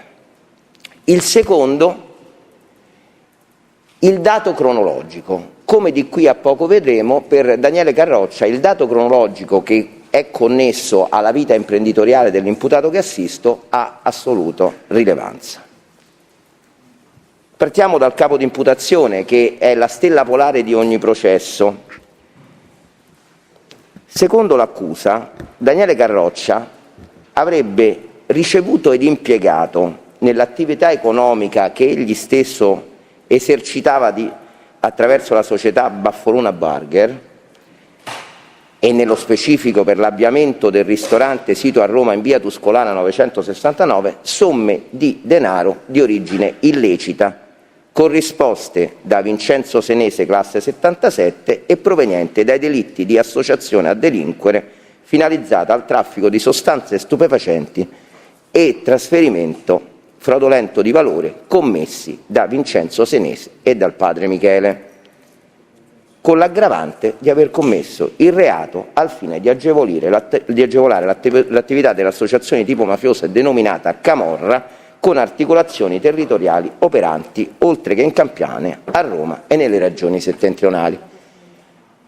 Vi dico che questa è l'unica pedissequia. Avvocato, diamo atto che Presutti si allontana. Vuole tornare per la prossima udienza, Presutti? Sì? Va bene, quindi rinuncia a comparire per questa parte dell'udienza. Va bene? Allora si può allontanare, grazie. Buongiorno. Scusi, avvocato. Le domande che si deve porre il Tribunale sono quindi una serie di domande che possono essere riassunte in sintesi nei seguenti quesiti. 1. Daniele Carroccia ha ricevuto e impiegato somme di denaro attraverso la Baffolona per operarne l'avviamento, che sono proventi di reati di associazione per delinquere anche finalizzata al traffico di stupefacenti e trasferimento fraudolento di valori, e li ha ricevuti da Vincenzo Senese e Michele Senese. Ha ricevuto tale somme, secondo quesito, consapevole della loro provenienza.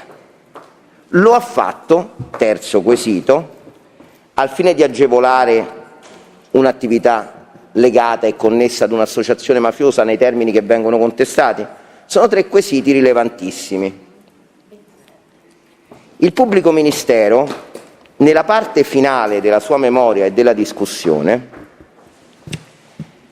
ha testualmente sostenuto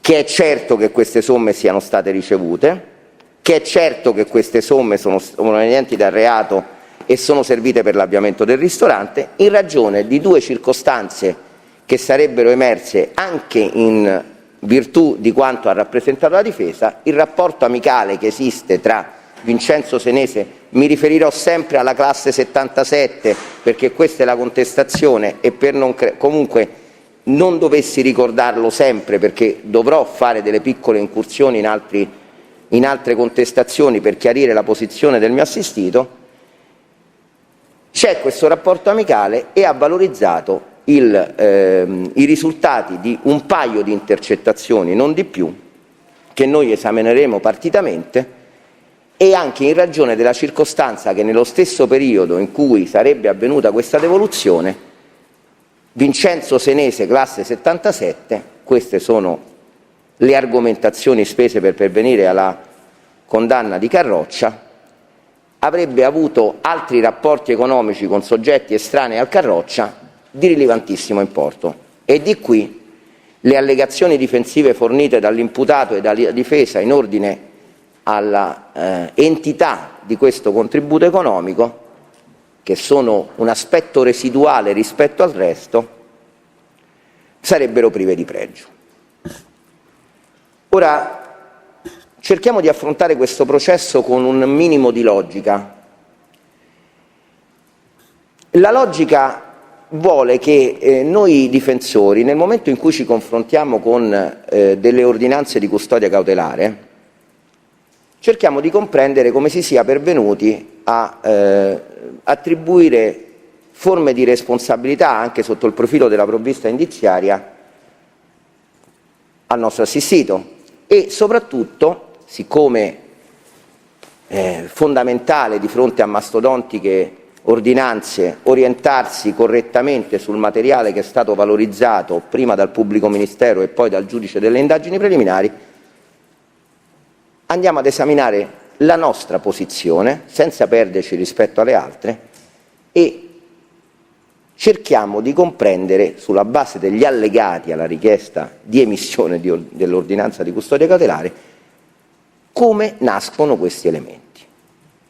Questi elementi, lo dico fin d'ora, sono gli stessi che oggi sorreggono la richiesta di condanna. Sono 7, dico 7, intercettazioni telefoniche e 2 ambientali che diciamo in qualche modo si svolgono in questo periodo temporale: 18 marzo 2017, 12 giugno, 15 per essere precisi, 2018. 15 giugno 2018. In questo arco temporale di 1 anno e 3 mesi, 7 conversazioni, nemmeno tutte aventi come protagonista Daniele Carroccia, vengono valorizzate nella richiesta di cattura di Daniele Carroccia, vengono valorizzate nell'ordinanza di custodia cautelare, vengono valorizzate in dibattimento. E di queste intercettazioni e del loro compiuto senso abbiamo molto discettato con il maresciallo Orecchio, che è il principale protagonista di questa vicenda, e abbiamo soprattutto molto discettato con l'imputato, che qualcuna di queste intercettazioni aveva in qualche modo riconosciuto come effettivamente avvenute, attribuendo al valore che gli era stato attribuito originariamente a queste intercettazioni, al significato che aveva sorretto la richiesta di cattura e poi la richiesta di rinvio a giudizio, una ipotesi alternativa. E siccome in questo processo, al di là di queste intercettazioni, non c'è nulla a carico di Daniele Carroccia dal punto di vista documentale e testimoniale,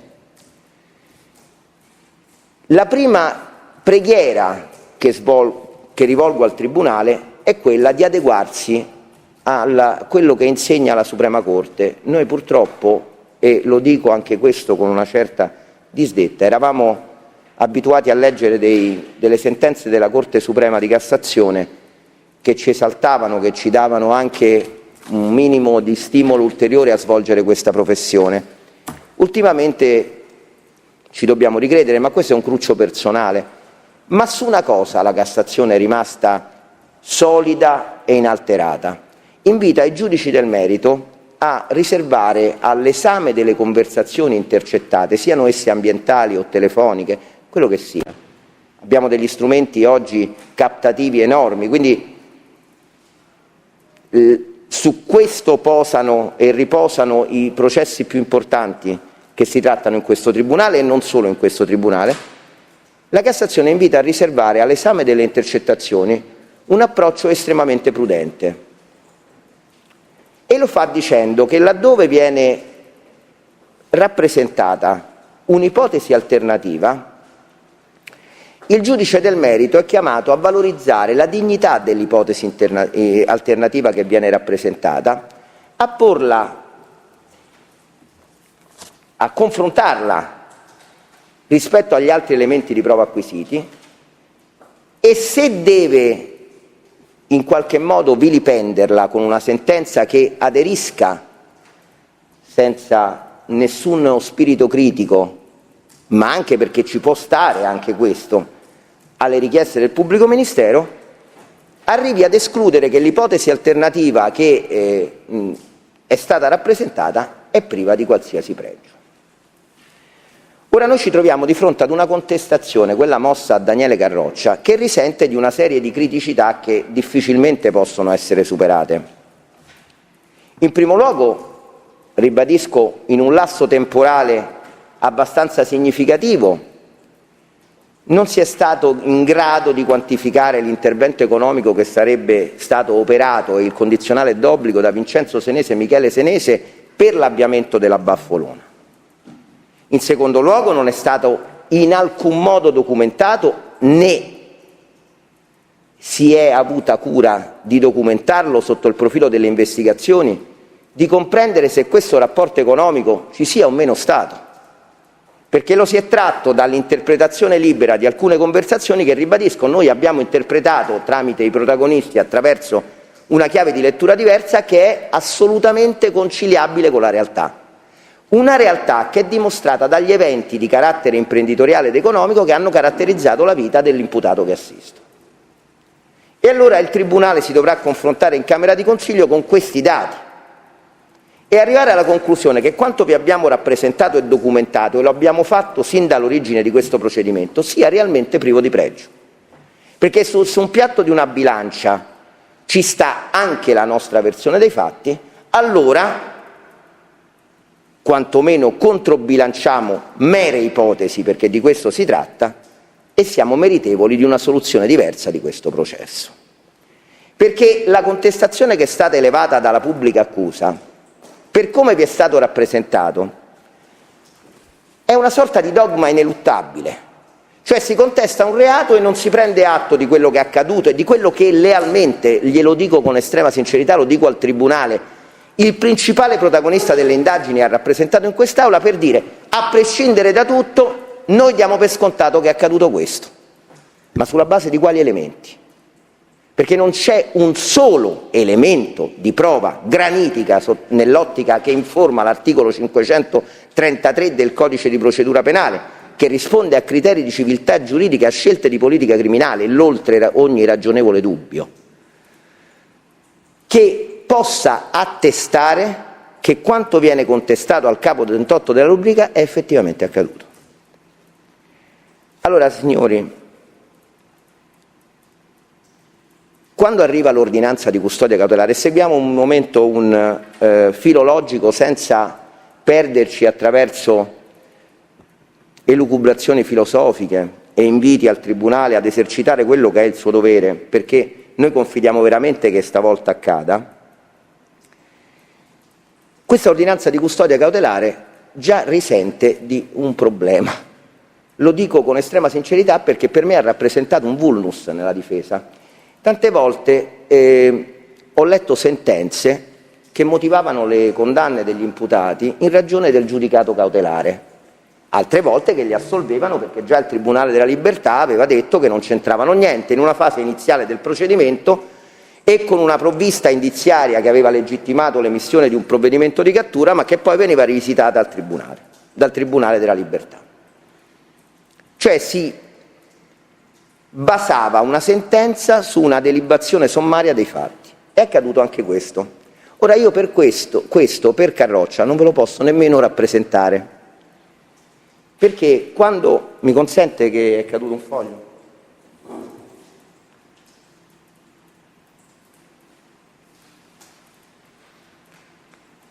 Io purtroppo ho la sindrome della sguattera, mi perdoni, ma non mi piace il disordine. Dicevo che non ve lo posso rappresentare perché quando venne raggiunto dall'ordinanza di custodia cautelare, il Carroccia, che non è stato fortunato a trovarsi coinvolto in questo procedimento, che risente dei nominativi di chi vi è coinvolto, venne applicata al Carroccia la misura di massimo rigore. Lo leggerete nell'ordinanza. Sebbene il pubblico ministero avesse richiesto gli arresti domiciliari.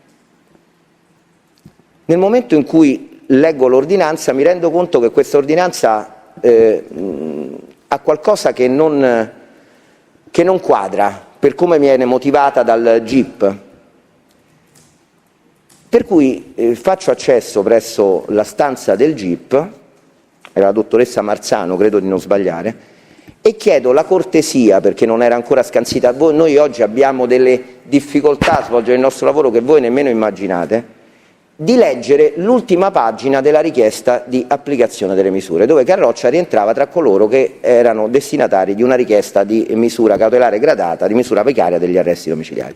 Il GIP devo dire immediatamente, si rende conto dell'errore che ha commesso, forse confondendo i due Carroccia. Per l'altro era stata formulata una richiesta di custodia cautelare in carcere, immediatamente pone Daniele Carroccia agli arresti domiciliari e Daniele Carroccia agli arresti domiciliari investe il Tribunale della Libertà e lo investe con un riesame abbastanza accurato che pone i problemi che vi ho rappresentato in apertura del mio intervento.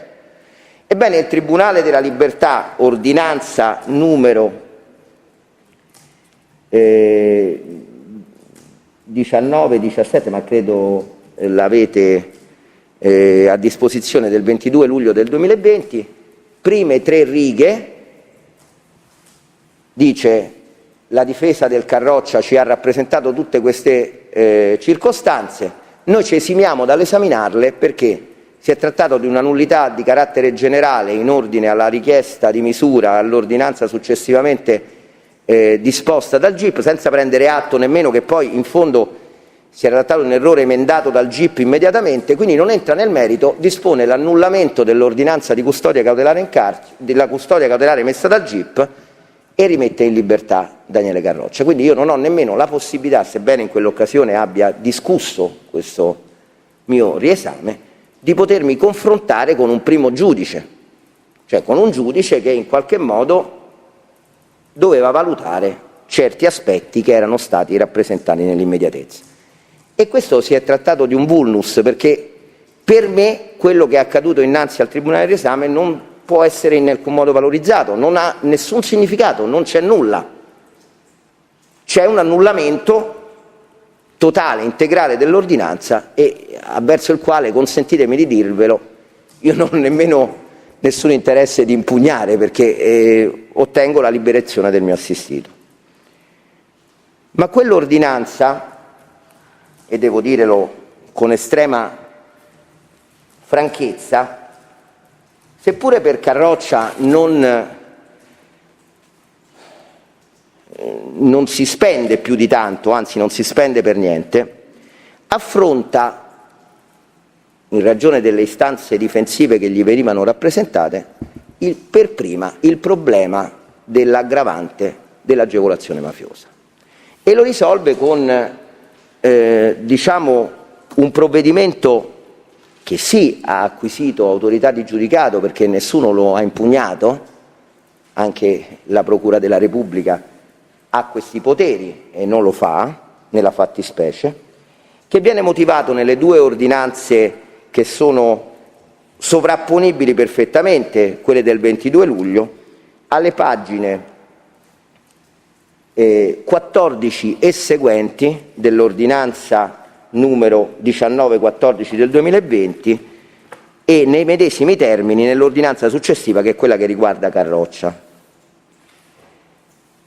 Lo fa attraverso un puntuale richiamo giurisprudenziale ad una sentenza che vi è assolutamente nota, che tra l'altro, mi preme sottolineare, era quella che la difesa aveva rappresentato come certamente applicabile nella fattispecie.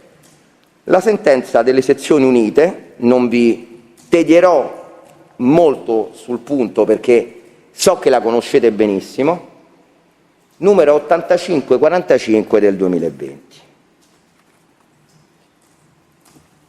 Presidente Carcano, relatore Petruzzelli, Sanna, ricorso proposto da Chioccini Paolo avverso la sentenza della Corte d'Appello di Firenze. Ebbene, sebbene il ricorso venga rigettato,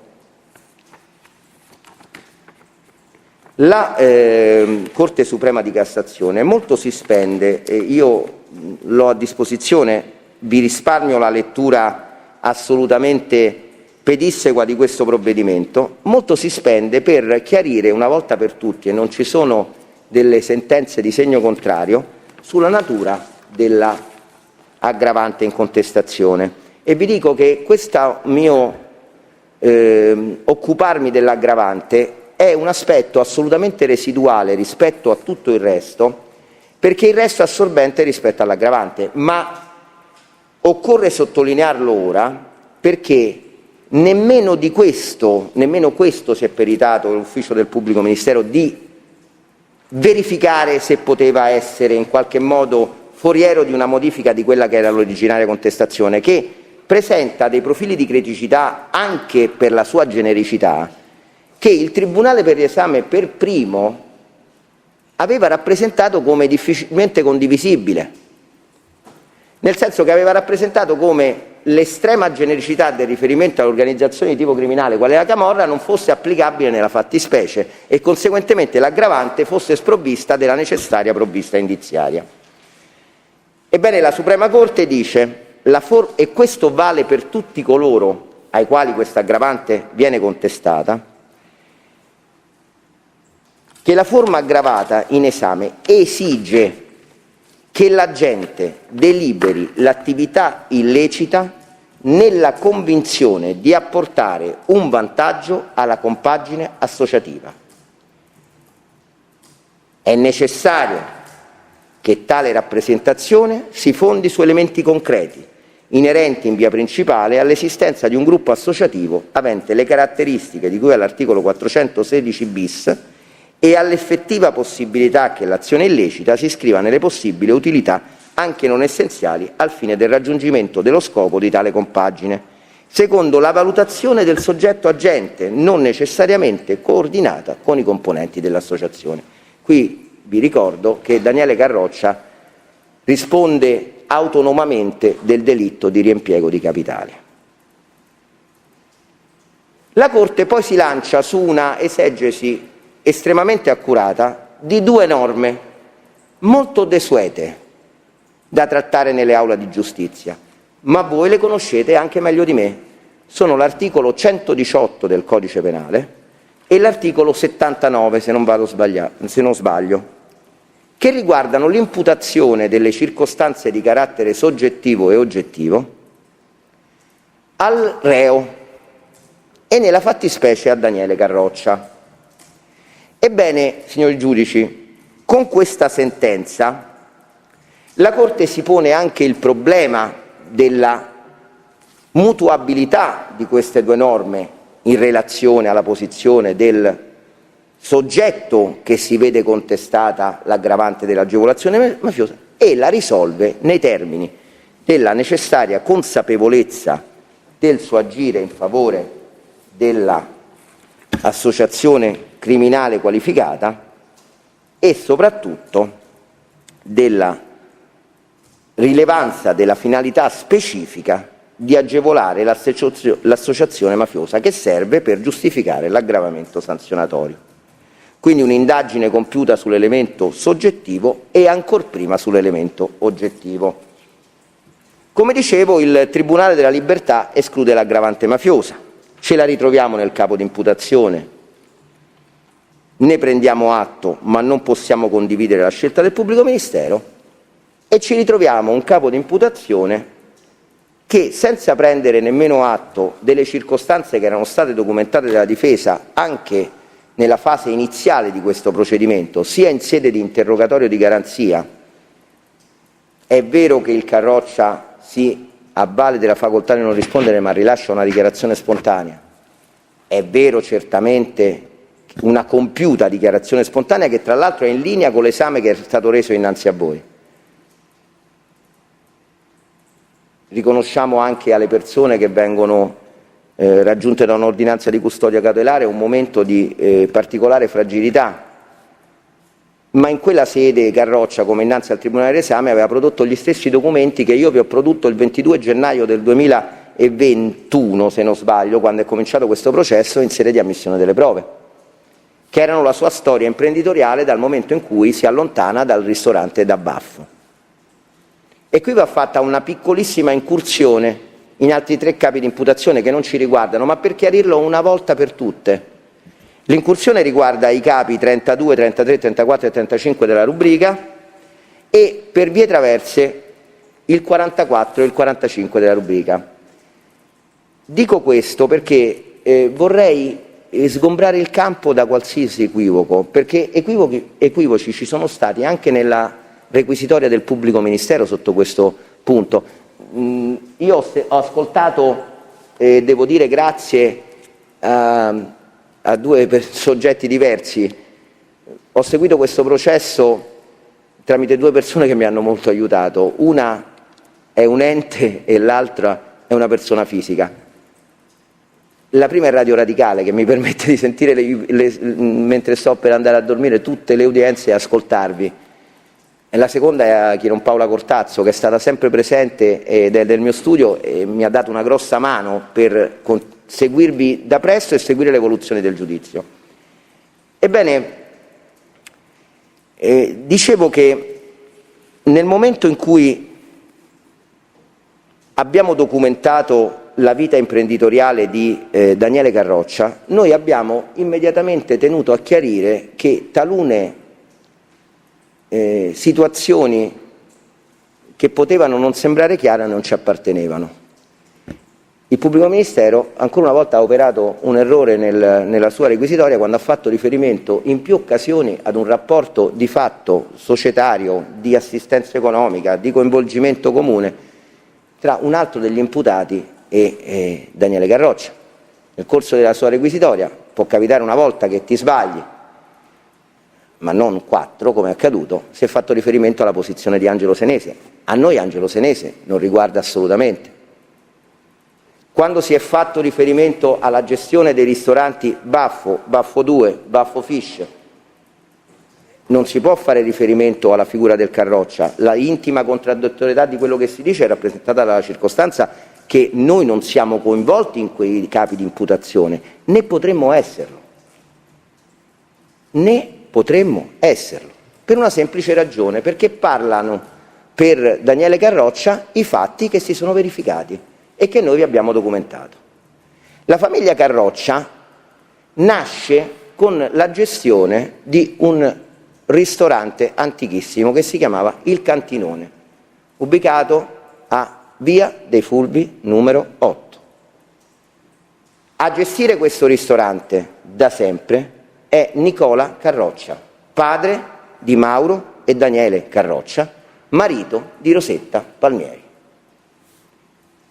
Nicola Carroccia si ammala. I due figli, che sono da sempre coinvolti in questo ristorante, che nel frattempo ha assunto il logo Baffo, rimanendo inalterata la sede dove esercita la sua attività, diciamo, Nicola Carroccia si ammala e passa le redini di questo ristorante ai figli, che da sempre sono impegnati in quel posto. Viene costituita una società, siamo nell'anno 2015. Guardate con riferimento al capo di imputazione questo quanto ha rilievo. Questa società si chiama RDM 2015 SRL, Rosetta Daniele Mauro. 95% delle quote di questa società appartengono a Mauro Carroccia, il 5% a Rosetta Palmieri, madre dei due fratelli Carroccia, coniuge di Nicola Carroccia. Nel 2017, 2016, 2017, Daniela Carroccia si allontana dal ristorante da Baffo. Non verrà minimamente coinvolto, e di questo c'è assolutamente la prova documentale e né il pubblico ministero si spinge a contestarlo, nelle iniziative imprenditoriali del fratello che riguardano Baffo 2 e Baffo 2 Fish. Non mi occuperò più di questo aspetto perché in qualche modo non è né contestato né contestabile, ma era per chiarire come la stragrande confusione dei rapporti possa aver determinato anche al pubblico ministero a operare confusione rispetto ai ruoli.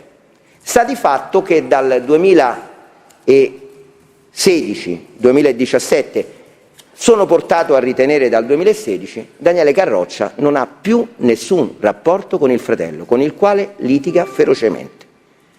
Fuoriesce da questa attività e iniziamo a occuparci del centro del problema, del fulcro del processo della nostra imputazione, desidera costituire un'altra entità di ristoro, un'altra situazione differente da quella precedente, interrompendo i rapporti con i propri familiari, o meglio con il fratello che gestisce autonomamente il ristorante, che è rimasto ubicato in via dei Fulvi. Si è trattato certamente di una, di una divisione che non è che non è stata cruenta, non ha determinato problemi. In tutte le famiglie poi si sa che questi conflitti sono particolarmente aspri e lo resteranno sempre tra Mauro e Daniele Carroccia. Daniele Carroccia ha un background di ristoratore non di poco momento. È tutta la vita che fa questo lavoro ed è apprezzato in quella zona. Vende la carne. Da solo, mi preme sottolineare questo aspetto, da solo trova un ristorante in via Tuscolana. Apriamo una modestissima parentesi. Signori del Tribunale, io non voglio farvi perdere tempo, ma in questo processo si gioca la vita di Daniele Carroccia, che è un uomo che ha 2 figli, una moglie, un soggetto, stavolta lo dico nello stesso spirito che lo ha detto il mio amico Gianluca Tognozzi, formalmente incensurato, perché nel suo casellario giudiziario purtroppo risulta una vecchissima condanna per stupefacenti, risalente, se non sbaglio, al 1996, perché altrimenti è un soggetto che di problemi non ne ha. Ebbene, trova un locale. Siamo all'intorno di marzo 2017 e di qui iniziamo ad addentrarci proprio nelle conversazioni che il pubblico ministero ritiene di interesse. Con un piccolo passo indietro. A conversare con Carroccia, prima conversazione di interesse, è Vincenzo Senese, classe 77. Questi due soggetti coetanei si conoscono? La risposta è affermativa. È un dato di fatto che viene confermato anche dal maresciallo Orecchio. Il maresciallo Orecchio lo lega a contenuto conviviale e questo molto pesa sul processo, anche nell'ottica di respingere le accuse del pubblico ministero che riguardano altra persona, e mi riferisco alle altre una delle modestissime incursioni che dovrò fare su altri capi di imputazione, in particolare il capo di imputazione che riguarda la signora Gaglione. sono legati, dicevo, da un rapporto amicale datatissimo, determinato dalla circostanza che provengono dallo stesso territorio. Il Carroccia quantificherà in 500 metri la distanza che c'è tra la sua abitazione e quella di Vincenzo Senese, da un'età comune, da frequentazioni comuni, e di questo non si può nemmeno dubitare, perché il contenuto delle conversazioni non lascia adito a dubbi. Questa è la prima conversazione di interesse. Si tratta di una conversazione che interviene il 18 marzo del 2017, RIT 1531 del 2017, progressivo 424. È la conversazione con la quale apre l'esame che viene fatto al Carroccia anche il pubblico ministero, ed è la conversazione che fa riferimento ad una figura che doveva tingere di fosco questa vicenda, ma che alla fine abbiamo dimostrato e in qualche modo non viene nemmeno contestato che con queste vicende non c'entra niente. Sto parlando di una persona che non c'è più, che, come è noto alla cronaca e anche al tribunale, è stato ucciso all'interno di un parco proprio in questa zona. Si chiama Fabrizio Piscitelli. E la prima domanda che rivolge il pubblico ministero a Carroccia e dice, e veramente sto sintetizzando il pensiero, ma lei voleva coinvolgere Piscitelli in questa vicenda? Perché questa conversazione essenzialmente riguarda una richiesta del Vincenzo Senese di non voler partecipare ad iniziative del Carroccia laddove fosse coinvolto il Piscitelli. E questo, consentitemi di dirvi, che è una forma di presa di distanza rispetto ad un certo ambiente che ho trovato anche in un'altra conversazione valorizzata dal pubblico ministero nell'ordinanza di custodia cautelare, anche di fronte a voi, dove quest'uomo, che io non conosco, Vincenzo Senese, classe 77, addirittura fa riferimento alla propria volontà, parlando con Daniele Carroccia amichevolmente, e non è una conversazione di interesse investigativo, ma parlano delle loro vicende personali, e addirittura dice: ma l'altra sera sono usciti, hanno fatto baldoria, io invece vorrei rinchiudermi dentro casa, non si può fare quando c'hai i figli piccoli, quando ti sei fatto una famiglia, io addirittura mi vorrei fare prete. Vincenzo Senese, quello che voi avete dipinto come un criminale incallito, come l'ha dipinto anche il pubblico ministero. Non sono io che lo difendo, ma per chiarire la caratura e la ragione di questi colloqui che intervengono tra due amici che si confinano tra loro. Due amici che si confinano tra loro e che scambiano, per quello che riguarda questo processo, 3 conversazioni telefoniche, 3 di numero, relativamente ad un intervento economico che si assume essere avvenuto da parte di Vincenzo Senese nei confronti del Carroccia. Un dato che desta perplessità in chi vi sta parlando, perché esigeremmo quasi che nel momento in cui ci sono questi rapporti connessi alla dazione di denaro vi sia una certa insistenza, vi sia una ricorrenza di conversazioni che riguardano questi aspetti, e invece non c'è, oltre a non essere quantificata. Ebbene, questa conversazione, e scusatemi, altra brevissima digressione, chiariamo anche un altro aspetto. Quando abbiamo chiesto al maresciallo Orecchio di chiarire se fosse stata monitorata e intercettata l'utenza di Carroccia, ci è stato detto di no. E questo comporterebbe una lacuna investigativa in ragione della circostanza che, non potendo monitorare Carroccia, non si potevano sentire tutte le conversazioni che intervenivano con chi l'avrebbe sovvenzionato. Ma noi possiamo rispondere di una lacuna investigativa? E poi si supera immediatamente questa lacuna investigativa, perché se non era intercettato Carroccia, lo erano Vincenzo Senese, lo era il padre nelle ambientali, lo era la moglie di Vincenzo Senese, lo era la madre di Vincenzo Senese, e poi esistono anche i servizi di osservazione, pedinamento e controllo. Si può verificare se Vincenzo Senese abbia manifestato realmente un interesse a voler fare ingresso con il Carroccia in questa nuova iniziativa. E tutto questo in questo processo manca. Torniamo a questa conversazione. Io non posso negare che in questa conversazione ci sia un lato proposito, 18 marzo del 2017, di Vincenzo Senese di poter eventualmente affrontare con il Carroccia questa iniziativa imprenditoriale. Se facciamo il processo alle intenzioni e se soprattutto da questo facciamo derivare una condanna per riciclaggio aggravato, allora il mio intervento può finire qui. Ma le intenzioni devono essere dotate di concretezza. Allora, siccome per tingere di fosco questa vicenda si era evocato il lazialotto, ossia Fabrizio Piscitelli, che poi risulterà del tutto estraneo a questa vicenda, noi abbiamo iniziato a chiarire perché si evoca Fabrizio Piscitelli, con una presa di distanza da parte di Vincenzo Senese, già in questa prima conversazione esaltata, e che rappresenterebbe la prima prova a carico dell'imputato che assiste. Vincenzo Senese, se c'è Piscitelli, non ci vuole avere niente a che fare. Daniele Carroccia chiarisce semplicemente che Piscitelli, soggetto che conosce perché abitava anche lui di fronte a casa sua e frequentava il ristorante da Baffo, quando lui ci lavorava, aveva semplicemente dato la disponibilità di trovare un locale in zona Ponte Milvio. Sempre per la cronaca, è una zona che Piscitelli frequentava abitualmente. Finisce qui. A questa conversazione ne segue un'altra, 12 giugno del 2017. Sono ancora i due amici, Daniele Carroccia e Vincenzo Senese, che parlano.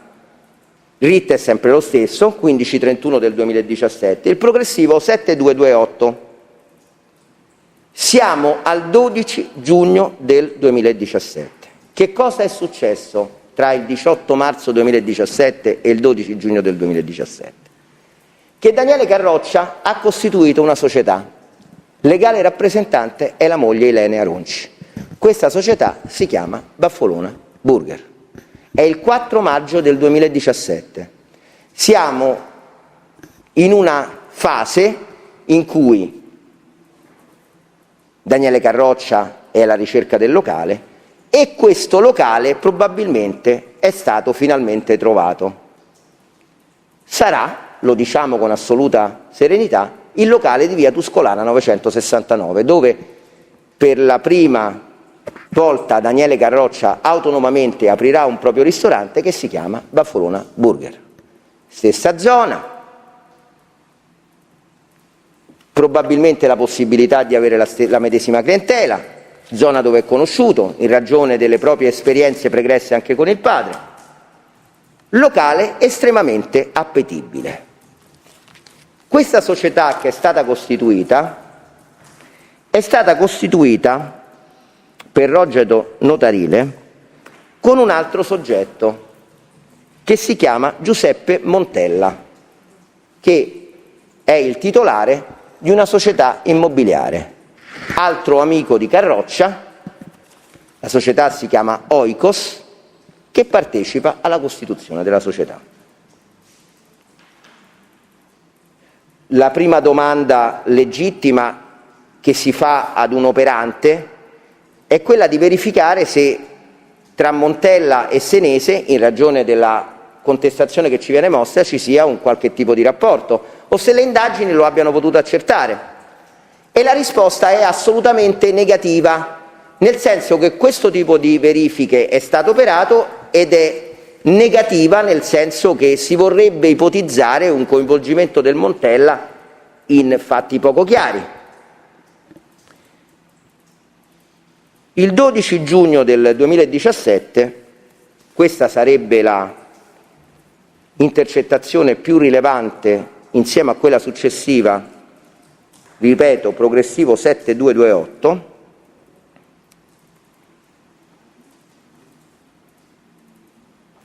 ci si è molto profusi per dare la corretta interpretazione al contenuto di una frase. Si sta parlando della possibilità di andare a vedere il locale. Vincenzo Senese, che dovrebbe essere così interessato a questa vicenda, c'ha altre cose da fare. L'appuntamento è per un mercoledì, al quale Vincenzo Senese, classe 77, non può partecipare perché è altrove occupato. Di qui una piccola riflessione: ma se c'era così grande interesse per, diciamo, sovvenzionare, secondo l'ipotesi accusatoria, l'iniziativa del Carroccia, io mi aspetterei che Vincenzo Senese quantomeno il locale se lo va a vedere. Vede l'opportunità e l'utilità di fornire una provvista di denaro a Daniele Carroccia, pur se amico. E invece questo non accade, ma non accade pacificamente, perché, come è stato certificato dalle successive conversazioni e addirittura dall'esame dell'imputato, che rappresenterà sempre una semiplena probatio, come dice sempre la solita Cassazione, ma qualcosa vale, Vincenzo Senese questo locale prima che apre e anche dopo lo frequenta assai poco, forse ci sarà andato a mangiare una volta, ma proprio manifesta un disinteresse totale per quelle che sono le sorti del Carroccia.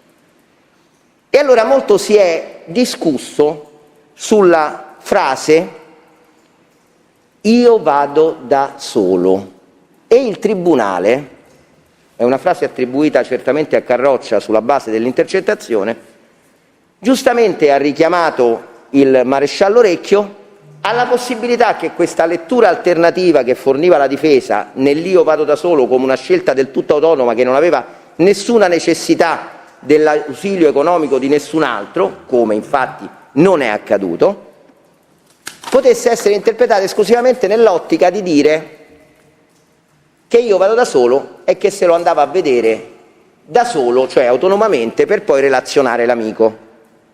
E allora mi attenderei che questa relazione ci sia, che successivamente intervengano delle conversazioni che attestino che ci si è andati da soli per solo andarla a vedere, e che poi si è detto: caro Vincenzo, allora il locale ci sta, è un bel locale, pronto per l'uso come lo ha definito Carroccia Daniele, io intervengo in questi termini, se tu mi dai una mano intervieni in questi altri termini. No, zero! Non c'è più una conversazione tra i due protagonisti di questa conversazione che riguarda questo locale. Dal 12 giugno, io dico anche dopo, ma fino al 28 settembre del 2017. Sappiamo con certezza che questo locale aprirà i battenti l'1 settembre del 2017 ad insegna Baffolona Burger. Quindi sono, rispetto al 28 settembre, 28 giorni che lavora. Secondo il pubblico ministero questa conversazione sarebbe la prova granitica della responsabilità di Daniele Carroccia in tema di reimpiego di capitali. È una conversazione che è RIT 1532, scusate, avevo saltato la riga, progressivo 21511, ed è una conversazione che avviene sull'utenza di un altro soggetto estraneo ai rapporti col Carroccia, che si chiama del 1532? RIT 1532 progressivo 21511 del 28 settembre 2017, utenza intercettata quella di tal Giuliano Giovanni, che si trova in quel momento unitamente a Vincenzo Senese, classe 77. Tra i due, mi sembra di ricordare, mi corregga se sbaglio l'avvocato Leto, c'è anche un rapporto di parentela, se non sbaglio, ed è una persona amica anche tra i due, tra Vincenzo Senese e Giuliano Giovanni, ed è una persona amica di Carroccia anche per ragioni professionali, perché gli porta la mozzarella. È un dato che si ricava anche da altre intercettazioni neutre, una che interviene tra Di Giovanni in via Amsterdam e Giuliano Giovanni, come si fa riferimento alla circostanza che le mozzarelle le dovevano portare una volta a Mauro, una volta a Daniele, ma è un dato che neutro, ma che in qualche modo fa capire che la confidenza che emerge tra Daniele Carroccia e Giuliano Giovanni e la sua mancata sorpresa che all'altro capo del filo c'è Vincenzo Senese, dopo aver parlato con Giovanni, legittima poi il proseguo di questa conversazione. La prova granitica, secondo l'accezione dell'accusa, della responsabilità dell'imputato.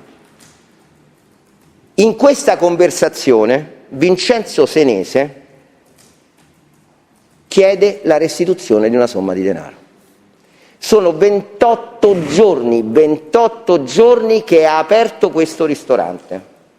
E qui c'è la locuzione, riferibile certamente al Carroccia, che l'ha riconosciuta come propria: sei l'unico di cui non mi scordo, dammi un po' di tempo, alla quale Vincenzo Senese risponde: fai 2 o 3 de quelli vecchi.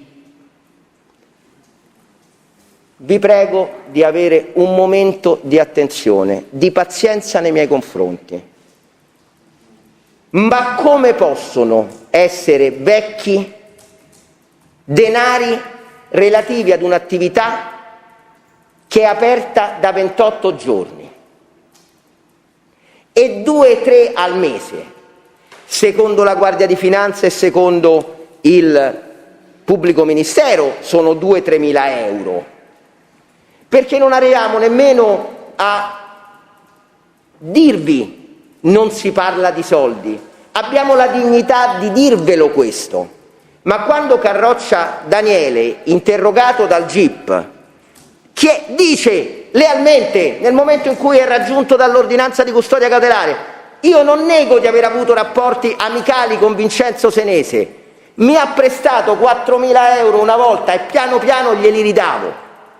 Siamo al 28 settembre del 2017 e qui vi dice: gli stavo dando 200-300 al mese, me li ha chiesti in tono bonario. Li possiamo riferire al capo di imputazione, alla gestione di Baffolona Burger e al suo avviamento. E allora perché sono vecchi? E come si giustifica l'altro passaggio riconducibile a Vincenzo Senese secondo l'intercettazione, secondo cui me la devo prendere con te o con quell'altro? Relativamente al capo di imputazione faccio riferimento, dove è imputato solo Daniele Carroccia. Ma chi è quell'altro? Ma a cosa si riferiscono? Non ne ha poche di criticità questa ricostruzione operata dal pubblico ministero e che la Guardia di Finanza in aula, devo dire, ha molto ridimensionato, arrivando a dire: ma guardi, noi possiamo pure pensare che erano 2-3 euro. Ma come?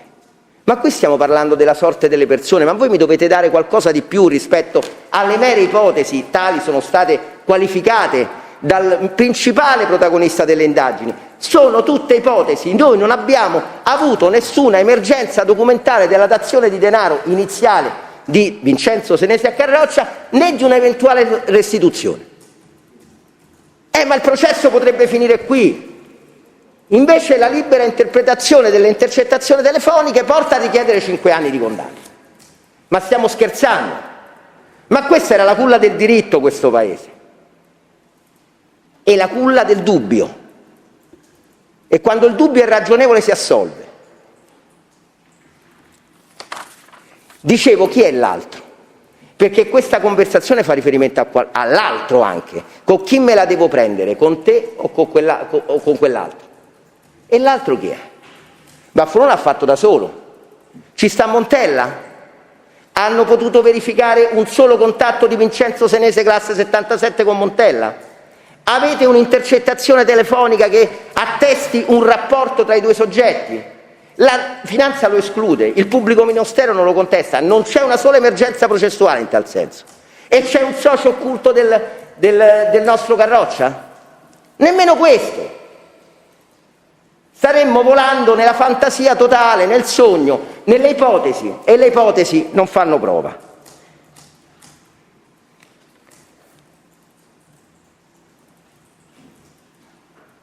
Siamo al 28 settembre del 2017. Sei l'unico di cui non mi scordo, quindi ce ne sono altri. Quindi i canali di approvvigionamento del Carroccia, laddove ne dovrebbe aver avuto bisogno, sono anche altri.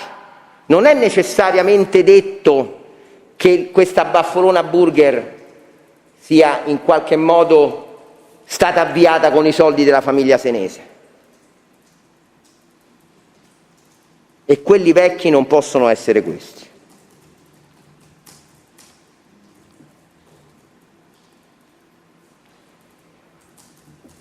I 2-3 al mese, come abbiamo detto, noi abbiamo dato un'allegazione difensiva e una spiegazione. Potete credere alle ipotesi e dire che perché Vincenzo Senese aveva rapporti di migliaia di euro, allora anche questi erano migliaia di euro, oppure credere a noi. Io vi dico che in questo capo di imputazione forse c'è qualche cosa che ci porta più verosimilmente a credere a noi. E lo trovate nella conversazione precedente, quella di cui abbiamo parlato prima, cioè quella del 12 giugno del 2017.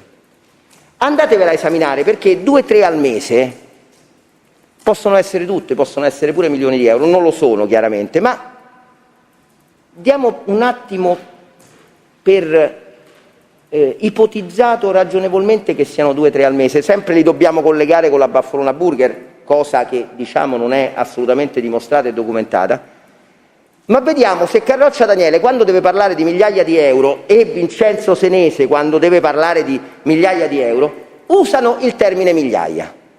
Andatevi a leggere la conversazione che vi ho rappresentato prima, quella del 12 giugno 2017, quando Carroccia rappresenta le spese che dovrebbe affrontare per la gestione di questo locale. Sono 21.000 euro al mese, di cui 11 di affitto. Ricorderete, questo aspetto lo abbiamo abbastanza cavalcato, è stato chiarito proprio nei termini in cui lo ha fatto l'imputato, lo ha fatto anche il maresciallo Recchio. 11.000, 21.000, che dice 11 o 21? Quindi il termine migliaia viene usato nelle conversazioni. Una volta va bene se sono migliaia, quando dice 2-3, e che cosa? E perché? Avrebbe detto 2-3.000, se quello è il suo modo di parlare. E allora perché non credergli? Perché poi diventa inconciliabile, no? 200-300 euro al mese diventa inconciliabile con la durata di questa impresa e con quello che chiede Vincenzo Senese e con l'ipotesi accusatoria. Perché se sono 200-300 al mese non sono migliaia di euro, 90.000 con quello, 20.000 tutti i mesi da quell'altro, in ragione dell'usura, del riempiego, di capitali. 200-300 sono il prestito amicale, cui ha fatto riferimento il Carroccia al GIP. Il prestito amicale di due amici che si conoscono da sempre, che sono nati e cresciuti insieme. Non hanno condiviso, fortunatamente per Carroccia, le sorti personali di una famiglia, quella senese, distrutta dalle vicende giudiziarie. Ma è una fortuna di Carroccia. Ma questo può inficiare un rapporto di amicizia, qualificarlo come necessariamente un rapporto dare-avere tra due amici. Perché se è un prestito e li devi riavere indietro, e allora quel prestito non è il reimpiego dei capitali, non è sorretto dagli elementi costitutivi del reato di riciclaggio, oltre ad essere inconciliabile con quelle che saranno le sorti di questa attività. Non si richiede il rientro dei capitali dopo 28 giorni. Si aspetta che il locale vada avanti, e non sarebbe stato più facile per Vincenzo Senese, se veramente ci aveva messo i soldi in questa attività, vedere come andava. Guardate, nemmeno glielo chiede, nemmeno ci va, nemmeno va a verificare. Lo sapete quanto ha guadagnato il primo mese la Baffolona Burger? Ve lo ha detto, ed è stato documentato anche dalle indagini patrimoniali svolte sul Carroccia. Ve lo ha detto il maresciallo Recchio. Ve l'ha detto Carroccia, 60.000 euro al mese, di cui 21.000 andavano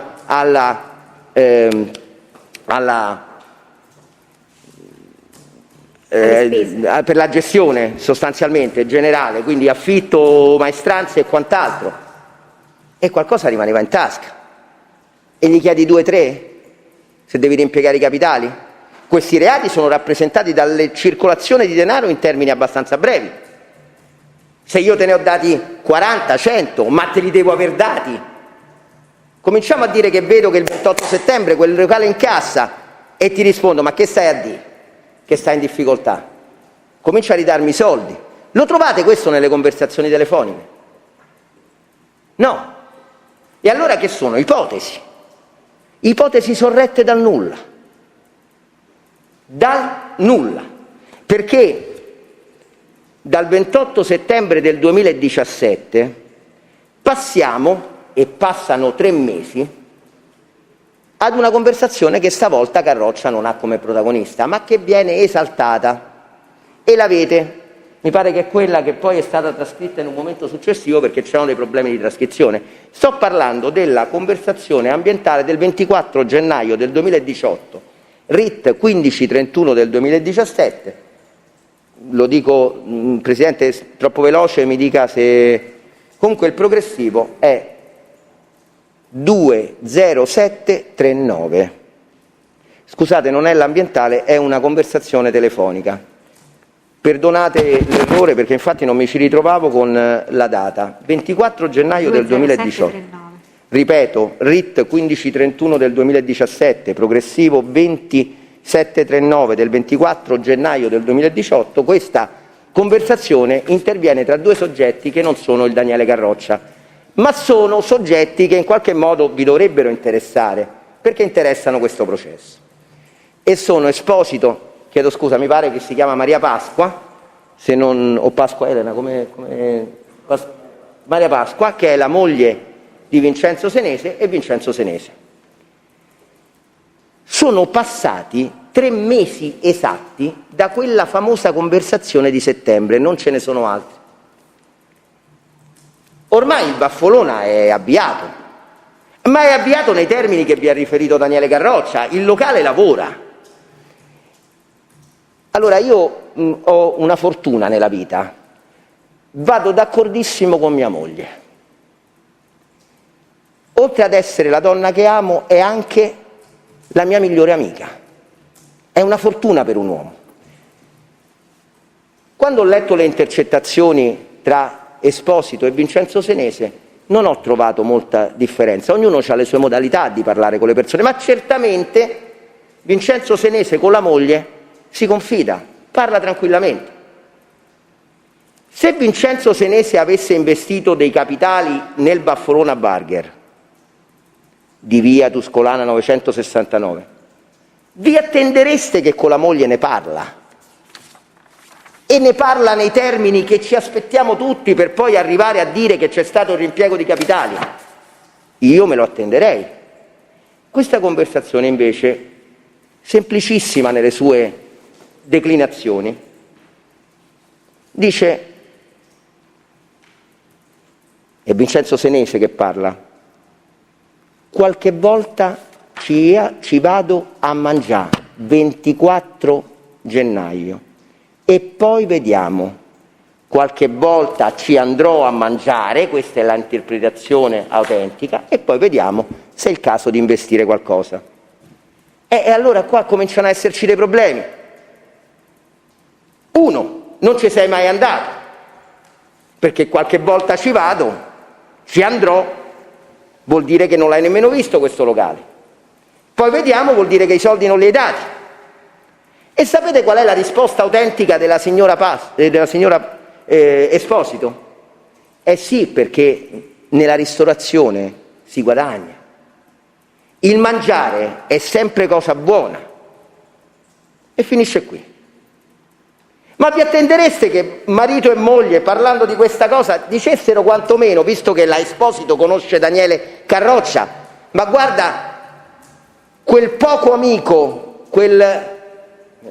usando termini impropri, l'irriconoscente di Daniele Carroccia che gli hai dati i soldi e manco te li restituisce. Ma quanto gli hai dato, Vincenzo, per iniziare questa cosa che lavora bene? Il nulla! Il nulla! 3 giorni dopo, ambientale in carcere. Come possa questa conversazione radicare un convincimento di responsabilità in ragione delle frasi estremamente confuse attribuite all'intero nucleo familiare dei Senese all'interno del carcere, quando si parla con il padre Michele, a me sembra veramente qualcosa che non riesco a spiegarmi. In questa conversazione siamo al 27 gennaio del 2018, sono passati 4 mesi da quando ha aperto i battenti la Baffolona, e sono passati diverso tempo rispetto a quando sarebbe intervenuto l'aiuto economico, secondo il capo di imputazione, del Vincenzo Senese e Michele Senese, perché c'è anche lui nel capo di imputazione, perché non gli risparmiano niente, rispetto all'attività baffolona. Un padre che parla con un figlio e che dice testualmente, lo leggete nelle perizie, che forse, al di là di tutte le considerazioni che vengono fatte sulla capacità criminali, sulla necessità che in un domani, se stai con quello ti seguono, se fai questa cosa ti controllano, stai attento e quant'altro, quando gli si parla delle iniziative di Daniele, lo sapete come risponde un padre? Come risponderebbe mio padre. E mio padre non è Michele Senese, con tutto il rispetto per Michele Senese. Mio padre si chiama Franco Gai e nella vita ha venduto sempre le mutande, molto onestamente. Se è una cosa buona, gli dice Michele Senese al figlio, vedi di fare un mutuo. Vedi di fare un mutuo. Dove si fa il mutuo? 30, 40, 50.000. Dove si fa il mutuo? Si fa in banca. Lo andiamo a chiedere noi il mutuo. Lo poteva chiedere anche Vincenzo Senese, con le opportune garanzie. E che significa? Che a gennaio del 2018, quando questa attività è già in essere, va a richiedere un mutuo. E come si regge con l'imputazione che vorrebbe da marzo 2017 l'intervento economico per l'avviamento di un'attività che è già in essere da 4 mesi? Qual è la logica che sorregge questo ragionamento? Non c'è la logica perché non c'è la prova, perché ce lo siamo inventato questo capo di imputazione.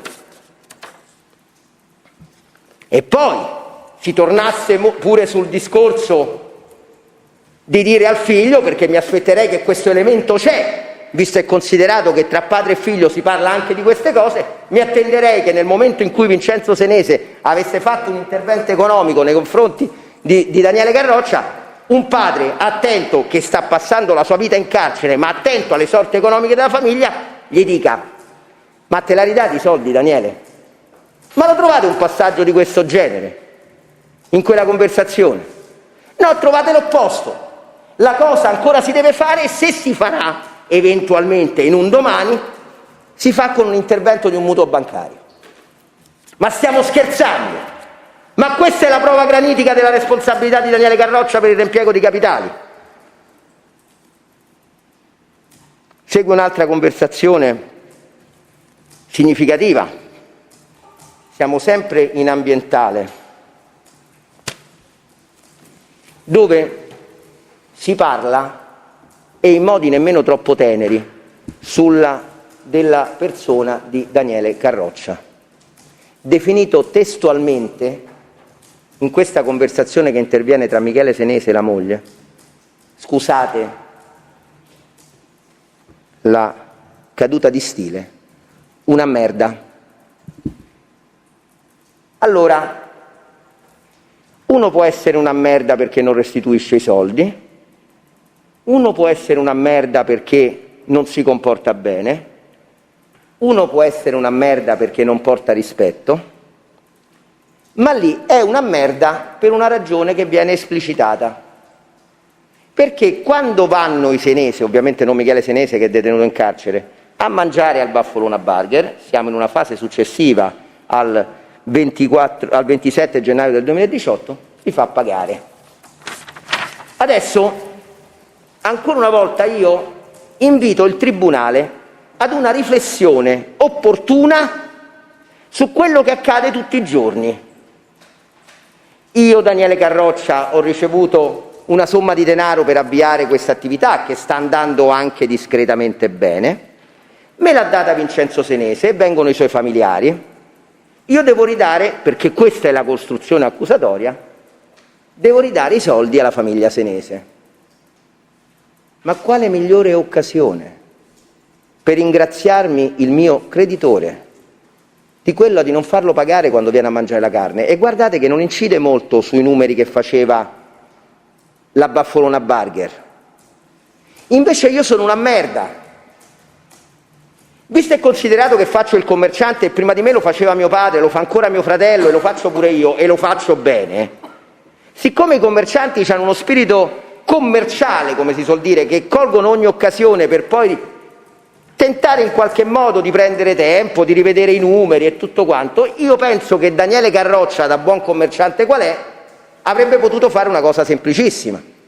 Prende e gli dice: va bene, oggi avete speso 400 euro perché vi siete mangiati la costata di vitello dell'Ombo dell'Argentina e compagnia bella, e questo tanto costa perché siete venuti in 5, li scaliamo su quello che devo dare a Vincenzo. E no, invece è una merda, perché li fa pagare. E guardi che tutto al più ve l'ha detto pure di fronte a voi Carroccia. Carroccia non è che uno che si fa passare la mosca sotto il naso, perché non offre a nessuno, fa pagare anche il suo avvocato, tutto al più gli fa lo sconto, gli avrà fatto lo sconto ai senesi, ma quale migliore occasione per decurtare un po' il debito? Eppure è una merda che li fa pagare. Questo è quello che pensano di lui. Quello che avrebbe dovuto ricevere le somme di denaro sarà una merda perché non restituisce i soldi, non perché li fa pagare. Un minimo di riflessione e un minimo di interpretazione autentica delle conversazioni, alle quali non possiamo dare sempre e comunque il significato che gli si vuole dare, perché devono dimostrare questo quadro catastrofico di commissione di reati sempre e comunque. E la dimostrazione pratica che quanto vi sto rappresentando è vero è documentato dalle ultime 2 intercettazioni di cui vi devo parlare. Avvocato, scusi, forse è sfuggito l'indicazione Dell'altro RIT, ha ragione. Di questa ambientale nella quale si parla della cena al ristorante. RIT, perché il progressivo non me lo sono ritrovato, 5215. Ma di quale giorno? 27 gennaio. Ah, sempre del 27 gennaio dunque. Sì, Va bene. è un altro RIT però. Va bene. 2 conversazioni, spero di non sbagliare Presidente, comunque sono 2, io so dell'attenzione, adesso poi mentre finisco vi dico se ho fatto qualche errore, comunque credo di no, e solamente se mi dà un secondo, ma lo dico per il Tribunale più che altro, l'ambientale cui facevo riferimento dovrebbe essere, perdonatemi, ricordavo bene, è del 7 aprile del 2018, RIT 5215/17, progressivo 9247. Partecipanti all'ambientale sono Raffaella, Santina, figlia del Michele Senese, Michele e Anna. Qui è una merda, Daniele Carroccia. Quindi è una... Scusate la piccola confusione, ho sbagliato a leggere una riga e mi sono confuso, ma voi saprete porre rimedio alla mia confusione. E quindi questa è di aprile, non è del 27 Sì, gennaio? è di aprile. Del 9 aprile? Sì, abbiamo detto del 7 aprile. Del 7 aprile 18. E siccome c'è tutta questa necessità di recuperare questi soldi, e questo fa scopa con, scusate anche il termine improprio, con quello che vi volevo rappresentare dopo, a questo punto finalmente interviene l'importante, cogente, pressante intervento di Gaglione e Raffaella nel recupero dei soldi. Allora, sono state esaltate nell'ordinanza di custodia cautelare nella memoria del pubblico ministero 2 conversazioni. Nell'ordine, lo dico: 20 aprile 2018, progressivo 9717 del 2017, RIT 4641/17 del 20 aprile 2018 e progressivo 12048 del 2017, ovviamente, RIT 4641 del 2017 del 15 giugno del 2018. Queste 2 conversazioni hanno come protagonista Daniele Carroccia e la signora Gaglione, moglie di Michele Senese, madre di Vincenzo Senese, e in qualche modo conoscente di questo Daniele Garroccia, che se l'è visto tra i piedi da quando sono ragazzini. Allora, siccome questo è addirittura assurto al rango di una contestazione, io chiedo al Tribunale, perché veramente ci sarebbe da non perdere tempo a commentare queste conversazioni telefoniche, come possa essere tratta da queste conversazioni di una banalità estrema un intervento pressante di Raffaella Gaglione per recuperare le somme di denaro. A parte il fatto, signori, che non per niente, ma ancora una volta, questo iato temporale che passa tra una conversazione e l'altra mi lascia molto perplesso, perché se io devo dare i soldi, a me li chiedi il 20 aprile del 2018, che tra l'altro in quella conversazione Daniele Garroccia dice vabbè, ma poi ci vediamo, guarda oggi no perché devo andare a portare i figli a scuola. Poi è vero che c'è scritto vieni dove sei venuta l'altra volta, al ristorante. Ma Daniele Garroccia ve l'ha detto con grande sincerità, ma sì, ma la madre di Vincenzo che non poteva passare, gli dovevo dare quei 200 euro che ogni tanto che gli stavo restituendo, quel prestito che mi aveva fatto, gliel'ho ridati. E qui invece la ammantiamo di peculiarità quasi estorsive. Ma leggetevele quelle conversazioni, ma sono conversazioni banalissime che farei io anche con la mamma di un mio amico che mi conosce da quando sono ragazzino. Quando chiediamo al maresciallo Recchio, ma maresciallo, ma lei ha avuto cura, visto che li stavate seguendo, gli stavate facendo le pulce a questi senesi tutti i giorni, di andare a verificare se c'è andata, se non c'è andata, con che modalità si è confrontata con Daniele Garroccia? Ci sono altre conversazioni? No, non ci interessa. Avete fatto le indagini preliminari? No, non le abbiamo fatte, non l'abbiamo ritenuto utile.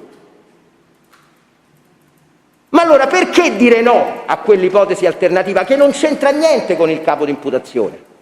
Nulla. E questi sono gli elementi che vi porta l'accusa. Ma siccome noi non siamo stati proni, chiedo scusa al Tribunale se mi sto accalorando e se vi sto facendo perdere tempo, sfruttiamo sempre chi è primo a parlare, che forse possiamo spendere qualche argomento che verrà poi speso anche dagli altri per tentare di sollecitare le nostre ragioni, stimolare le nostre ragioni e il riconoscimento di queste ragioni. Ma noi non siamo stati proni, abbiamo detto esclusivamente guarda, diamo questa interpretazione a queste intercettazioni e siamo fuori dal processo. No, e bastava. Ma qui bastava in quell'ottica che dovrebbe informare il giudizio di un giudice. Qui abbiamo fatto di più. Noi a queste intercettazioni abbiamo fornito il conforto attraverso la prova documentale e la prova testimoniale. La prova documentale ce l'avete il 22 gennaio del 2021, sono gli atti societari, cioè la vita imprenditoriale autonoma di Daniele Garroccia, dopo il Baffolona Burger, che va avanti per un anno. Nel novembre del 2018 la società Baffolona Burger viene posta in liquidazione.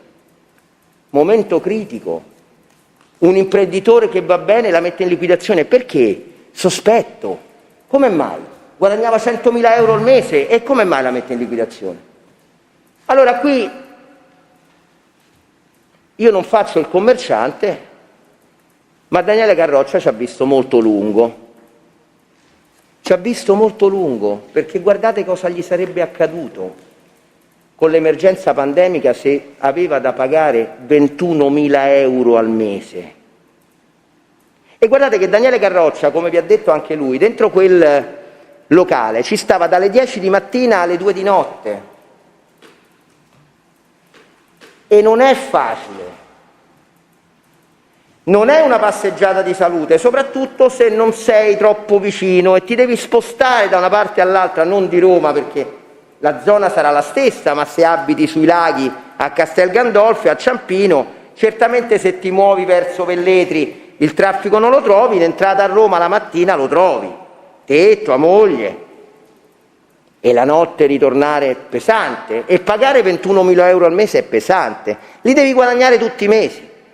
È la mia preoccupazione, tutti i mesi. di pagare le mie modestissime maestranze delle mie collaboratrici, la segretaria, e poi pensare alla mia famiglia, anch'essa abbastanza numerosa. E io sono l'unico motore di questa famiglia. Ma non ci piangiamo addosso, per l'amor di Dio. Però Carroccia l'avrà fatta questa considerazione e a distanza di un pochino di tempo, settembre del 2017, novembre del 2018, decide di dismettere questa attività, che andava bene, ma aveva dei costi e un impegno particolare, e trova un'altra soluzione. Visto e considerato che c'ha bisogno di chi lo sovvenziona, secondo l'ipotesi accusatoria, anche questa se la trova da solo. E guardate che è un bel dire che Daniele Carroccia c'ha bisogno degli altri per fare queste cose, perché lo dimostra chiaramente che non c'è stato questa necessità di intervento per la costituzione dell'Appia 771 di Via dei Laghi, che esercita la propria attività con un altro marchio che si chiama Locanda Baffolona. Sempre di Baffolona si tratta, sempre sono loro, ma stavolta non ci sono le maestranze, non ci sono i 21.000 euro tutti i mesi, ma ce ne sono 4 e 5. Anche questo locale è pronto per l'uso. Ha la capacità di trovare anche un locale di questo tipo a Via dei Laghi, a Castel Gandolfo. E guarda caso chiede aiuto a qualcuno? Guardate che Vincenzo Senese era intercettato, dice vabbè, non si è rivolto a Vincenzo Senese, ma si è rivolto a qualcun altro, ma Vincenzo Senese gliene avrà parlato, quantomeno se c'è ancora delle pendenze nei suoi confronti. Dice guarda, adesso comincio dall'altra parte, poi ti provo. Niente, zero, nulla. Non c'è nemmeno una conversazione che riguarda la chiusura di Baffolona, anche per tranquillizzare chi eventualmente ci aveva investito i capitali per poi riempirli altrove. Il nulla. E questa nuova attività come la fa Daniele Carroccia? Coinvolge soggetti tipo il Lazialotto e qua e quant'altro? No, pure stavolta, come la volta precedente, le persone per bene. Nell'altro caso il locale gliel'aveva affittato Chiesa, soggetto che a dire dalla Guardia di Finanza non è interessato da nessuna ipotesi investigativa o da rapporti che in qualche modo perplimano. E stavolta c'è la ricorrente Ilenia Ronci, moglie del Carroccia. Ci sono 2 soggetti, anch'essi estranei alle indagini, che avete avuto l'opportunità di ascoltare in aula. Si chiamano Luciani Alessandro e Marotta Luigia, che vi dicono con estrema chiarezza, all'udienza del 21 aprile del 2021, come hanno conosciuto il Carroccia. Luciani voleva fare un'attività di ristorazione, Carroccia gli ha detto guarda, io avrei la possibilità di prendere questo locale a Via dei Laghi, cominciamo così. Non ci fu un avviamento economico, cioè nel senso non ci fu la necessità di mettere dei capitali. Carroccia si è rimboccato le maniche, io pure. C'è stata l'iniziale necessità di pagare l'affitto, abbiamo fatto anche in questo caso sull'affitto di un ramo d'azienda. A un certo punto mi sono stancato, ho ceduto le quote all'altro soggetto che aveva fatto ingresso con noi, aveva costituito la società Appia 771. L'altro soggetto, Marotta Luigia, che aveva fatto la ristrutturazione dello stesso locale attraverso una società Globotech SRLS. Tutte persone monitorate dalla Guardia di Finanza ed estranee a qualsiasi contesto criminale, investigativo e addirittura di sospetto. E in questo locale Carroccia esercita la propria attività. Da chi rimpiega i capitali mi aspetterei qualcosa di diverso. Da ultimo, la brevissima incursione che avevo in qualche modo prospettato, un altro capo di imputazione, quello di cui si occuperà il mio amico, bravissimo avvocato come Gianluca Tognozzi, Gianluca Ciampa. Io tutte le volte che lo sento, Gianluca mi appassiona, devo dire che Ciampa è molto più moderato, difficilmente si agita come ci agitiamo noi, però Ciampa è bravo, fa i processi bene. E io vi volevo parlare un attimo per sgombrare il campo anche da questo equivoco, perché ha aleggiato in quest'aula di giustizia che noi, ma lo dice lo stesso dottor Minisci, perché non ci contesta niente, con via Amsterdam, l'altro baffolone, non c'entriamo proprio niente. Non c'entriamo niente. Eppure, in qualche modo qua si è detto, questo sarebbe un indice e un indizio della vicinanza di Carroccia Daniele. Mi consentirà Gianluca di dare una spiegazione del perché Carroccia Daniele un mese è andato alla baffolona via Amsterdam? Anche perché qualche lato riferimento alle intercettazioni che occupano questo capo di imputazione c'è. Andava bene questo baffolona a via Tuscolana e nell'ottica imprenditoriale che caratterizza Daniele Carroccia, che è sempre il ristoratore Fabio dei Laghi, c'era anche quella di espandersi. Ancora una volta qui, e qui grazie all'aiuto di Gianluca Ciampa, abbiamo ricostruito capillarmente le modalità di intervento di Daniele Carroccia, senza dubbi, senza aree oscure.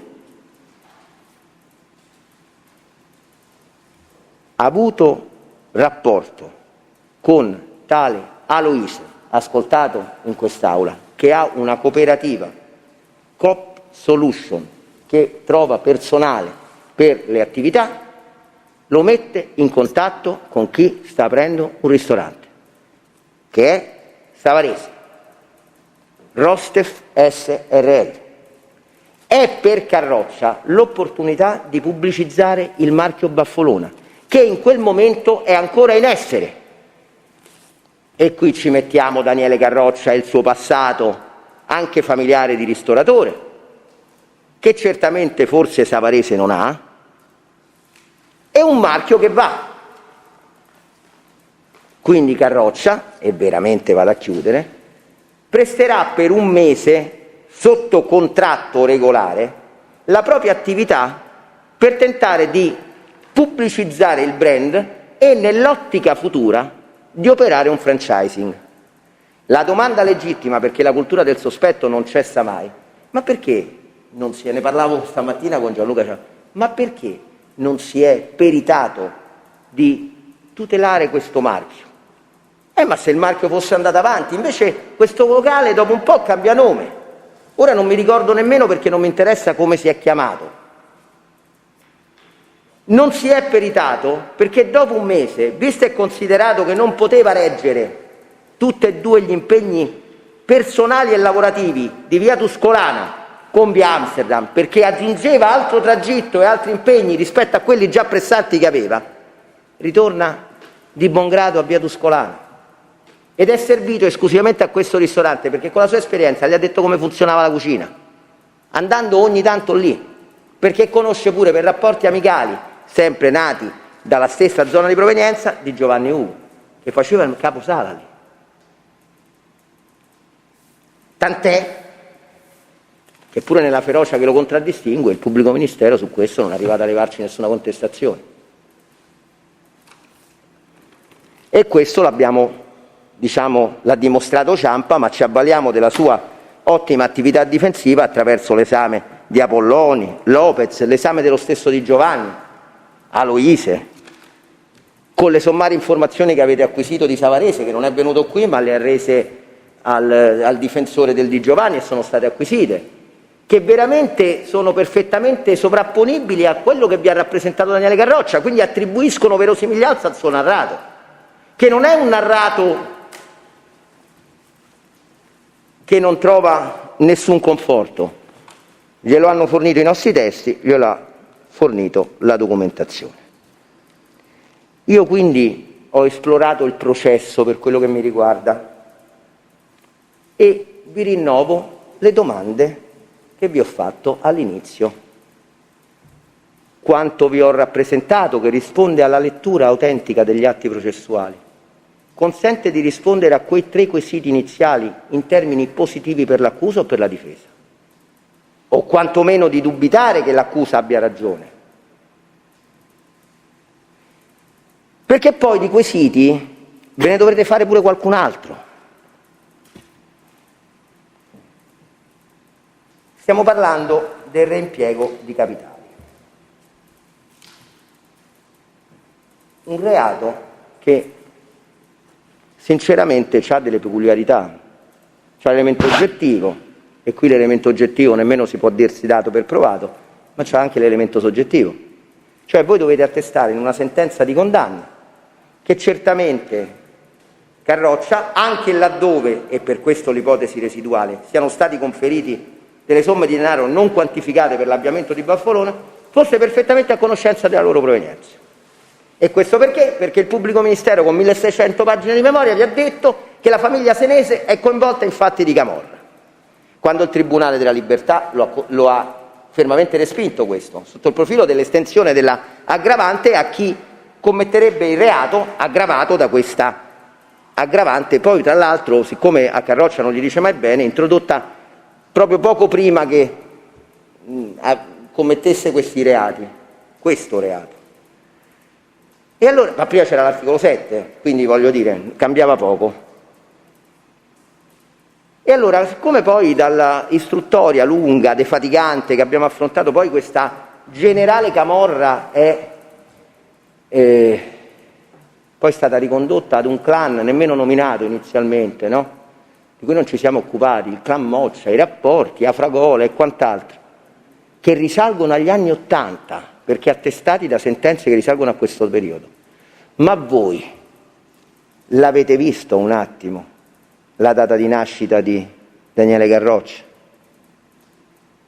Ma secondo voi ne poteva sapere qualcosa del clan Moccia a 3 anni? Ma secondo voi, in un rapporto di amicizia che nasce sulle strade nel senso vero della parola, e i rapporti di amicizia che nascono quando si è bambini rimangono anche solidi,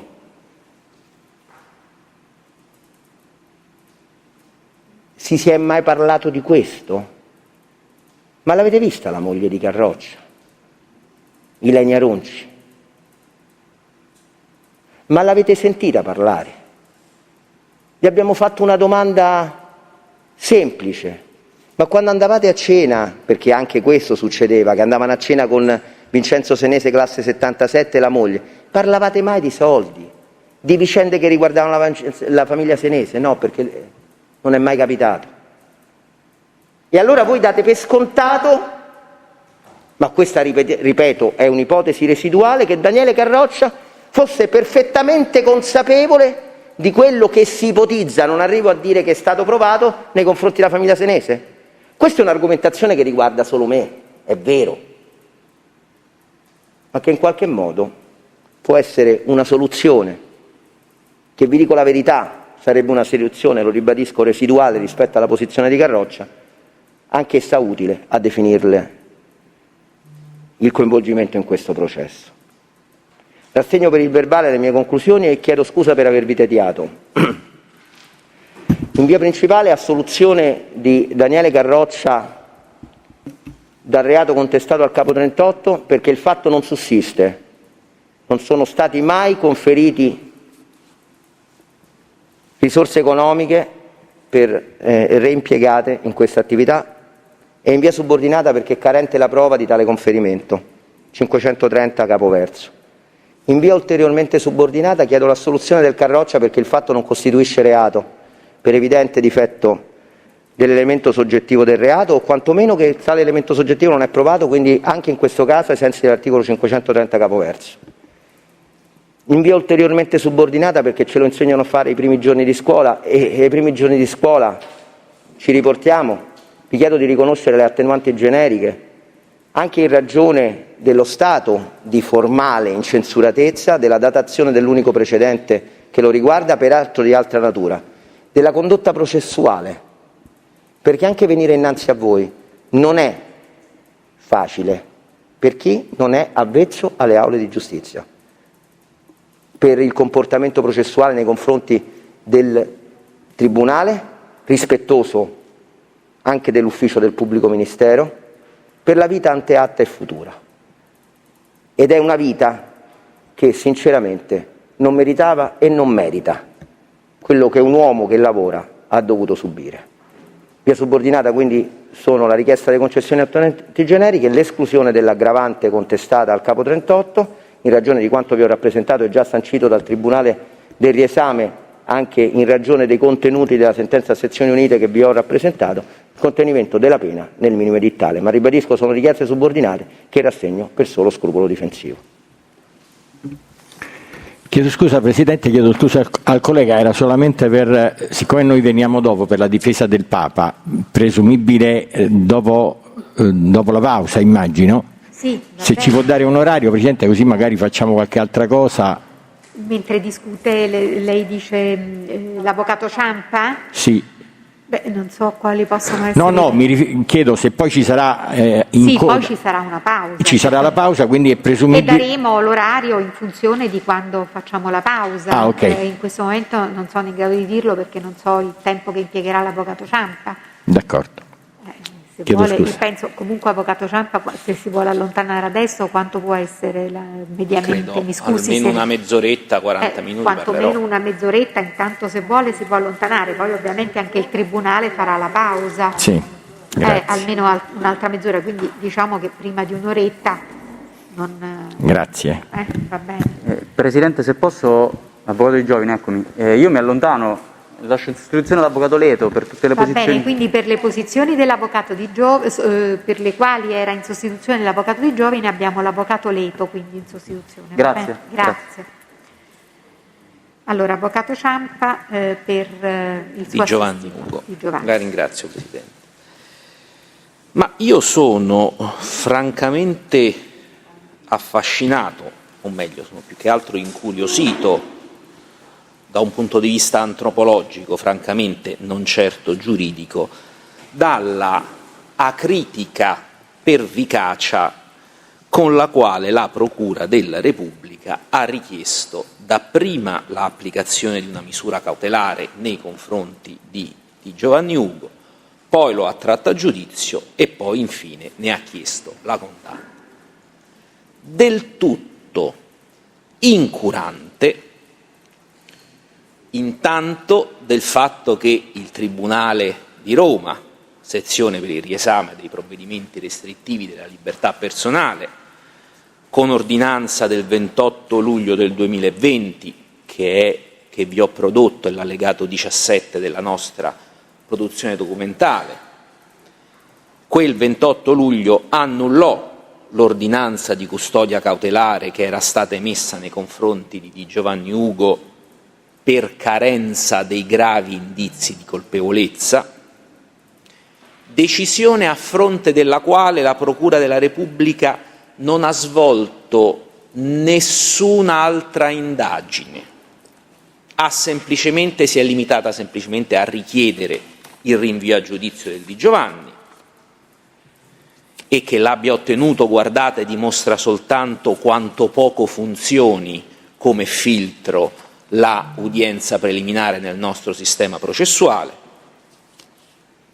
e poi incurante del fatto che l'istruttoria dibattimentale non solo non abbia fatto emergere alcun elemento a carico di Giovanni Ugo, ma addirittura abbia dimostrato l'estrema superficialità con la quale gli inquirenti hanno svolto le indagini e la assoluta, nei confronti di Giovanni Ugo parlo ovviamente, e l'assoluta insussistenza del reato a lui contestato, abbia persino chiesto la condanna del Di Giovanni a 3 anni e 6 mesi di reclusione, senza nemmeno confrontarsi, senza nemmeno contestare nel merito la discolpa offerta di Giovanni Ugo, che si è sottoposto all'esame e che, tra parentesi, quella discolpa aveva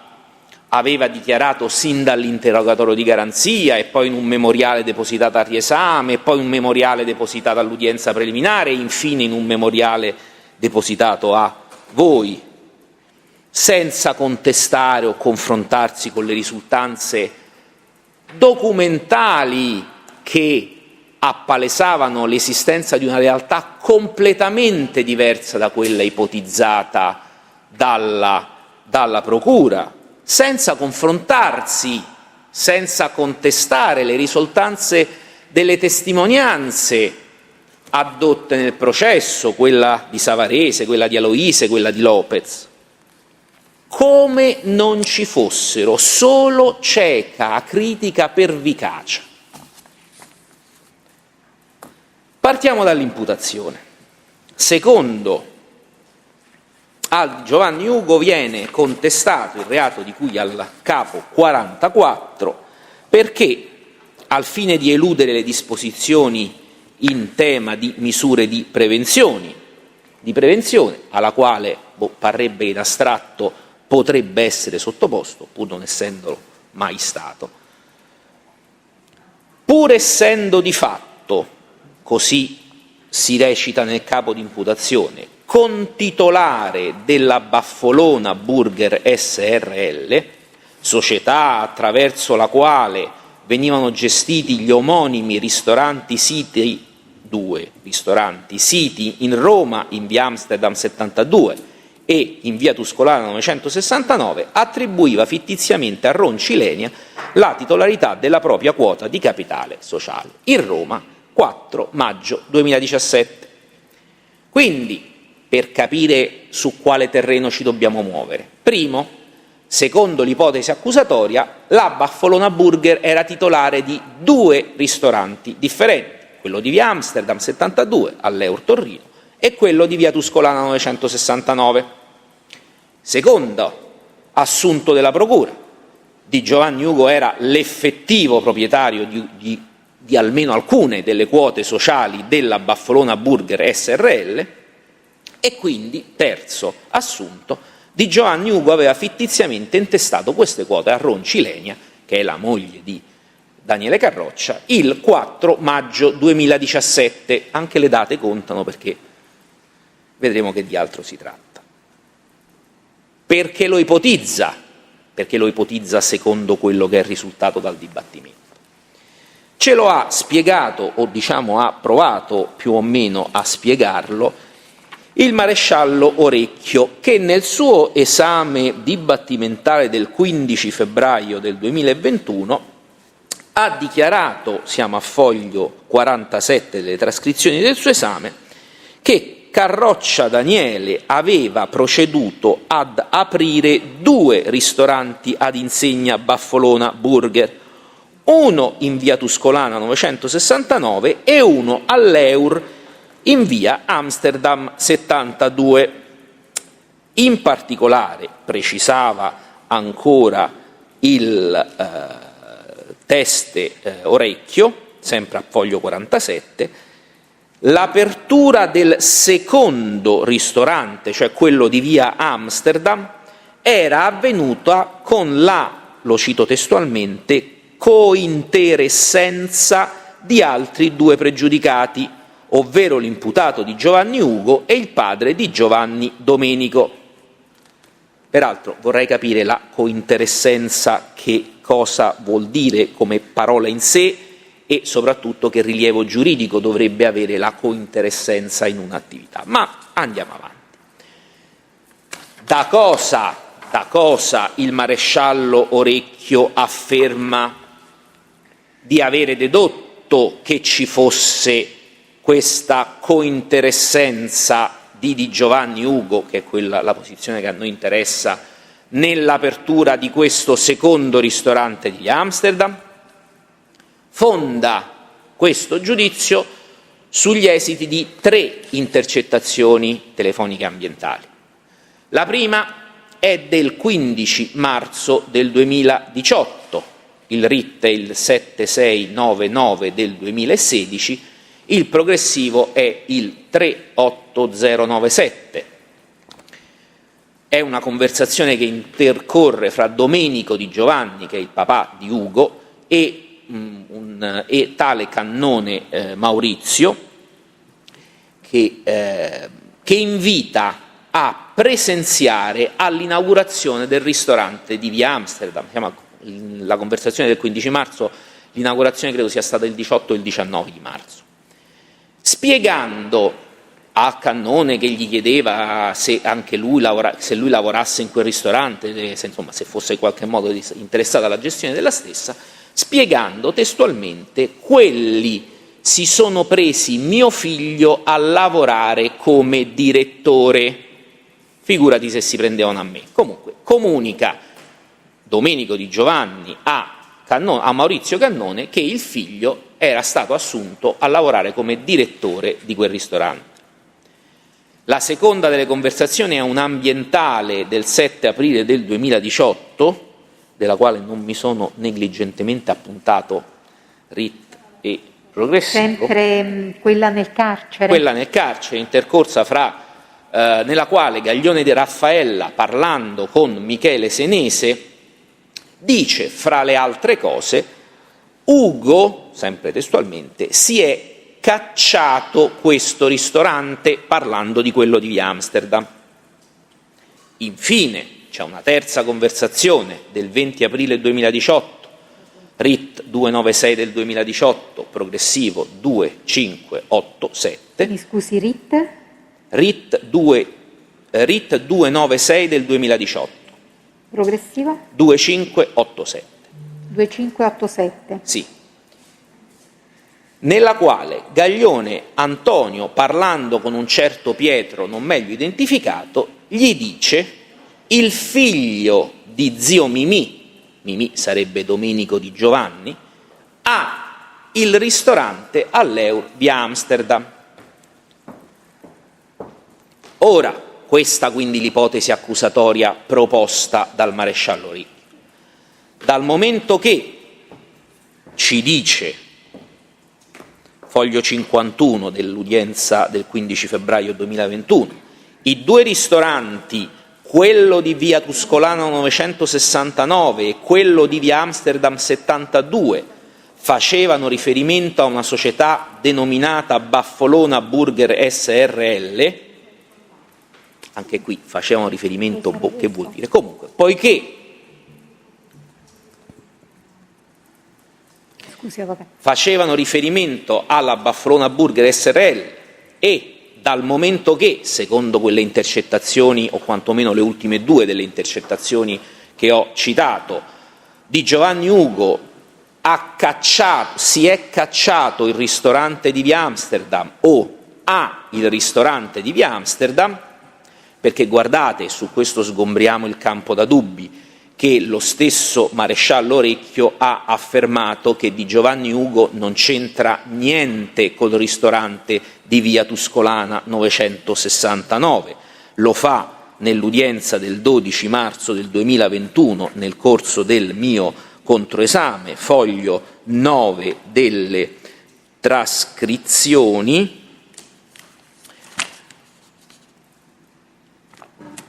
Senta, un'altra cosa gli chiedevo, invece Di Giovanni Ugo c'entra qualcosa col ristorante di via Tuscolana 969? E la risposta è: non abbiamo elementi a riguardo. Quindi l'ipotesi degli investigatori si riferisce unicamente al ristorante di Amsterdam, perché nessun dato è emerso processualmente rispetto a un coinvolgimento di Di Giovanni Ugo nella gestione, nella proprietà del ristorante di via Tuscolana 969. Dicevo, dal momento che, secondo il maresciallo Orecchio, la Baffolona Burger SRL gestiva entrambi i ristoranti di via Amsterdam e di via Tuscolana, e dal momento che, secondo le intercettazioni di Giovanni, si è cacciato il ristorante di via Amsterdam o ha il ristorante di via Amsterdam, allora se ne deduce che Di Giovanni era l'effettivo proprietario del ristorante di via Amsterdam 72, ossia uno dei due ristoranti gestiti da Baffolona Burger SRL, e allora doveva essere necessariamente proprietario di fatto di quote della Baffolona Burger SRL, che invece erano formalmente intestate a Ronci Ilenia, e questa non poteva che essere una intestazione fittizia. Questo è il percorso svolto dalla polizia giudiziaria e seguito dalla procura nell'affermare, nell'ipotizzare la sussistenza del reato. Ora, per la verità, già questi elementi sono ben lontani da costituire prova di colpevolezza di Giovanni Ugo, anche da soli considerati al netto delle altre risultanze dibattimentali. L'unico elemento a carico di Di Giovanni Ugo sarebbero quelle 3 intercettazioni, che però non provano, al di là di ogni dubbio ragionevole, che il ristorante di via Amsterdam fosse di proprietà di Di Giovanni Ugo.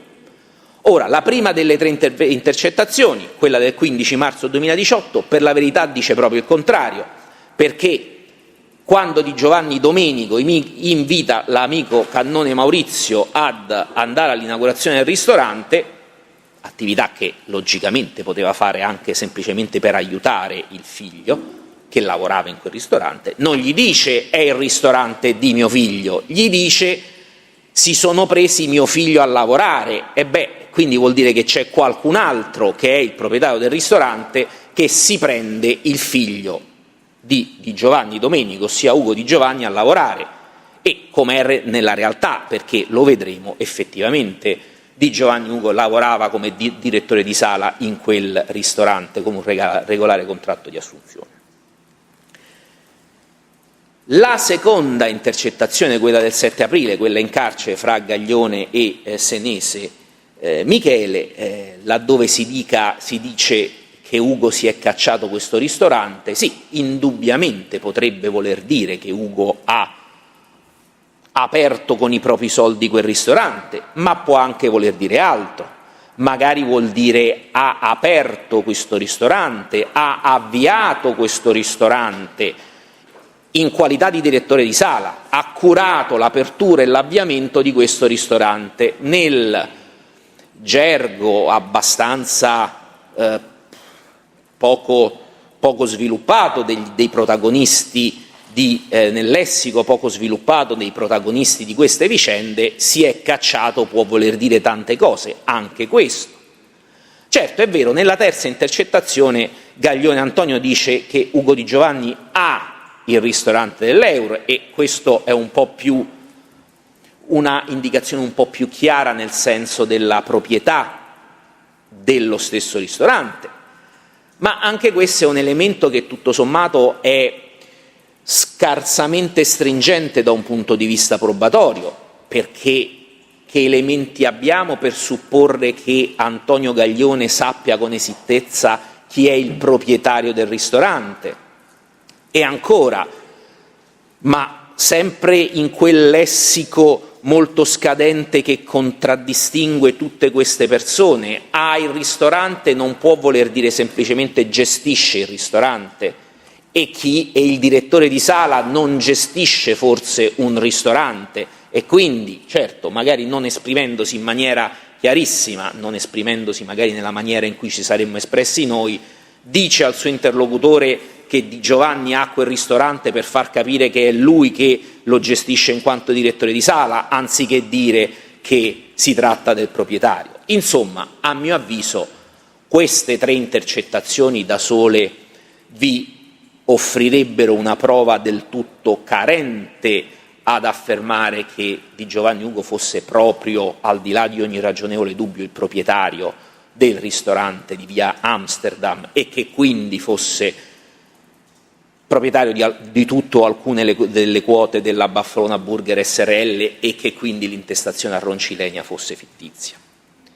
E potrei fermarmi qui chiedendovi l'assoluzione di Ugo Di Giovanni, quantomeno con formula dubitativa, se non fosse che è provato, è dimostrato dai documenti che vi abbiamo offerto, dalle testimonianze di Savarese, Lopez, Luisi, oltre che dai contenuti dell'esame dell'imputato, è dimostrato e provato l'errore marchiano in cui sono caduti gli inquirenti nel corso delle indagini preliminari,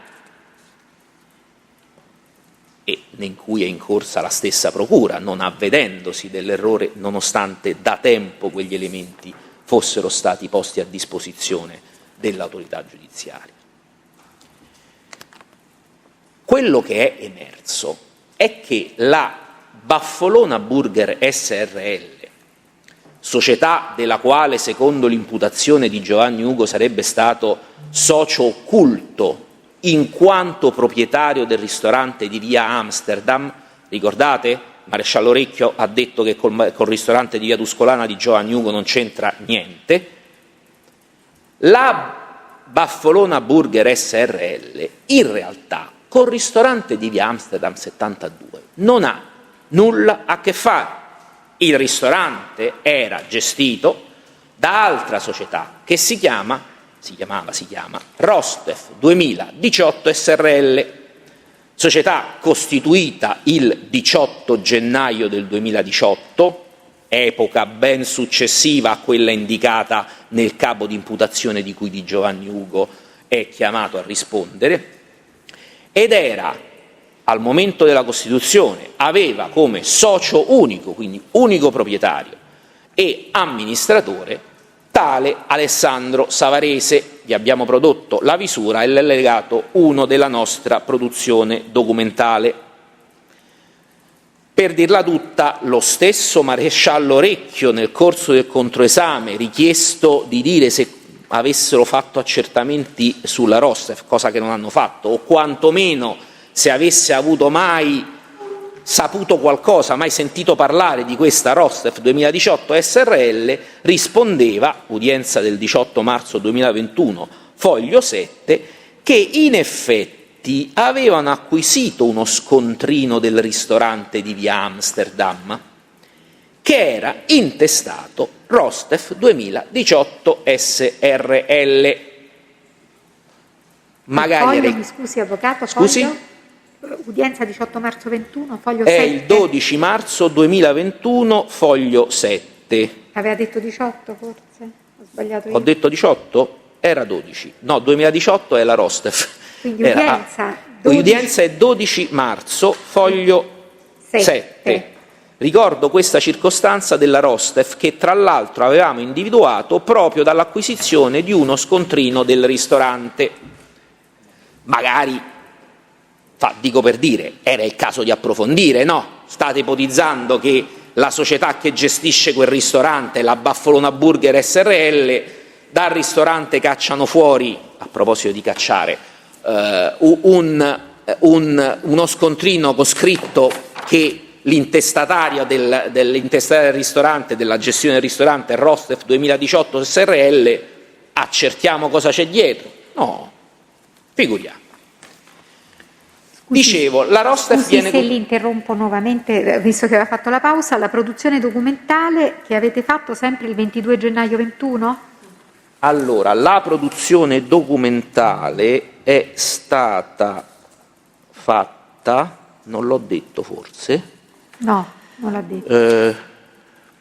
L'avevo appuntato da qualche Il tribunale parte. la trova, però ovviamente l'indicazione ci sì, alla consente di missione essere prove. più rapidi, però non la voglio interrompere ulteriormente. Se non, allora la missione prove è il 22 gennaio. Sì, è 22 gennaio confermo, 22 Perfetto. gennaio 2021 Va ho bene. depositato. Prego, scusi l'interruzione. No, prego. Dicevo, la Rostef veniva costituita il 18 gennaio 2018 da Savarese Alessandro. Il 30 gennaio 2018 la Rostef prendeva in locazione dalla Silver Star SRL, proprietaria delle mura, il locale di via Amsterdam 72, 74, 76, nel quale sarebbe stato aperto il ristorante di cui stiamo parlando. All'allegato 8 sempre della stessa produzione documentale trovate il contratto di locazione che è firmato, indovinate da chi? Da Alessandro Savarese, non certo da Ugo Di Giovanni o da qualcun altro, che tra parentesi emetteva e firmava anche l'assegno di 23.811 euro che veniva consegnato a Caparra, è l'allegato 9 della produzione documentale. Quindi i soldi usati per pagare la caparra dell'affitto dell'immobile li aveva cacciati usiamo ancora questa parola, Savarese Alessandro e non certo di Giovanni Ugo. Il 13 febbraio del 2018 poi Savarese per conto di Rostef versava i diritti per la CILA dei lavori di ristrutturazione, allegato 11 della produzione documentaria. Il 16 marzo Savarese, sempre, non di Giovanni, comunicava la fine dei lavori di ristrutturazione. Siamo al 16 marzo, ricordate quella intercettazione prima dell'inaugurazione era del giorno prima, dopo 2 o 3 giorni il ristorante aprirà. Comunica la fine dei lavori all'allegato 12 della nostra produzione documentale. Questo per dirvi che tutta l'attività di amministrazione la fa, cioè Alessandro Savarese, che non è solo l'intestatario formale della Rostef, è quello che materialmente segue la locazione dell'immobile, la ristrutturazione dello stesso. Dopodiché trovate anche allegato 5 un contratto di appalto di servizi firmato da Alessandro Savarese con la Coop Solution, società cooperativa a responsabilità limitata, che era relativo all'assunzione di tutto il personale del ristorante, come talvolta capita, soprattutto per evitare tutta una serie di pratiche, di dover affrontare una serie di emettere buste paga e quant'altro, ci si appoggia a una società che fornisce il lavoro anziché contrattualizzare i singoli dipendenti, e troverete a foglio 13 il contratto di assunzione allegato 13 di Giovanni Ugo da parte della Coop Solution, società cooperativa a responsabilità limitata, affinché lavori, questo si dice nel contratto di assunzione, presso il ristorante Baffolona di via Amsterdam. Quindi tutto il rapporto è tutto documentato. D'altronde è stato sentito anche Alessandro Savarese, o meglio, sono state acquisite con il consenso delle parti all'udienza del 19 maggio del 2021 le sommarie informazioni rese da Alessandro Savarese a me il 13 luglio del 2020, acquisite col consenso delle parti e quindi pienamente utilizzabili ai fini di provare i fatti in esse descritti. Ebbene, Alessandro Savarese ha riferito di essere un imprenditore che lavorava nel settore edile e immobiliare, che nel 2017 e 2018 decise di diversificare i suoi investimenti aprendo un ristorante, che il suo amico di Giovanni Ugo, che aveva interessato come tanti amici per trovare una possibile location, gli aveva suggerito di rilevare un locale che si trovava all'Euro in via Amsterdam 72 perché il proprietario era sotto sfratto e quindi avrebbe potuto facilmente subentrare nell'affitto, di avere preso personalmente contatti con la proprietà delle mura, la Silvestar, di cui al contratto di cui abbiamo parlato prima, di avere poi, una volta capito che era fattibile l'operazione, di avere appositamente creato la Rostef 2018 SRL per gestire il ristorante, che l'investimento, dichiara, era esclusivamente suo e non certo di Giovanni Ugo o di altri, di Giovanni Ugo che invece assunse come direttore di sala per il tramite della Coop Solution SRL, mentre Savarese si occupava della sola parte amministrativa contabile della gestione, perché chiaramente di ristorazione non capiva niente, invece di Giovanni Ugo, la famiglia di Giovanni Ugo già aveva gestito dei ristoranti e per questo si era rivolta a lui. Spiega Savarese Alessandro anche perché il ristorante venne chiamato Baffolona ristorante, quindi richiamando il nome Baffolona di quel Baffolona Burger che esisteva in via Tuscolana.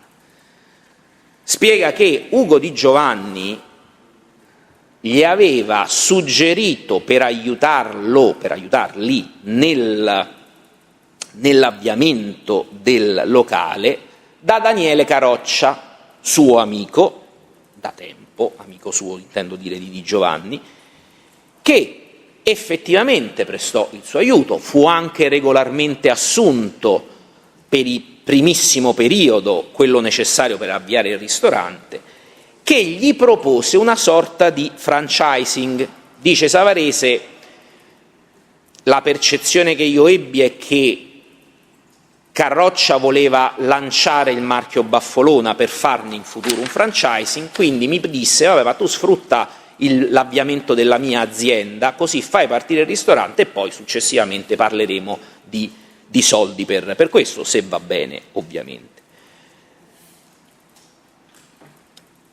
Aiuta quindi Daniele Carroccia per l'avviamento, concede l'utilizzo del marchio Baffolona e viene anche assunto per qualche tempo. Circostanze che saranno poi confermate anche dal cuoco Johnny Lopez, sentito qui all'udienza del 21 aprile del 2021, che ha confermato che Ugo Di Giovanni era direttore di sala, regolarmente assunto come tutti, che Alessandro Savarese era l'effettivo proprietario della società e che effettivamente la gestiva e si occupava della parte amministrativa contabile, e che effettivamente aveva conosciuto Daniele Carroccia e che aveva lavorato all'interno del ristorante soltanto all'inizio per aiutare nell'avviamento del posto.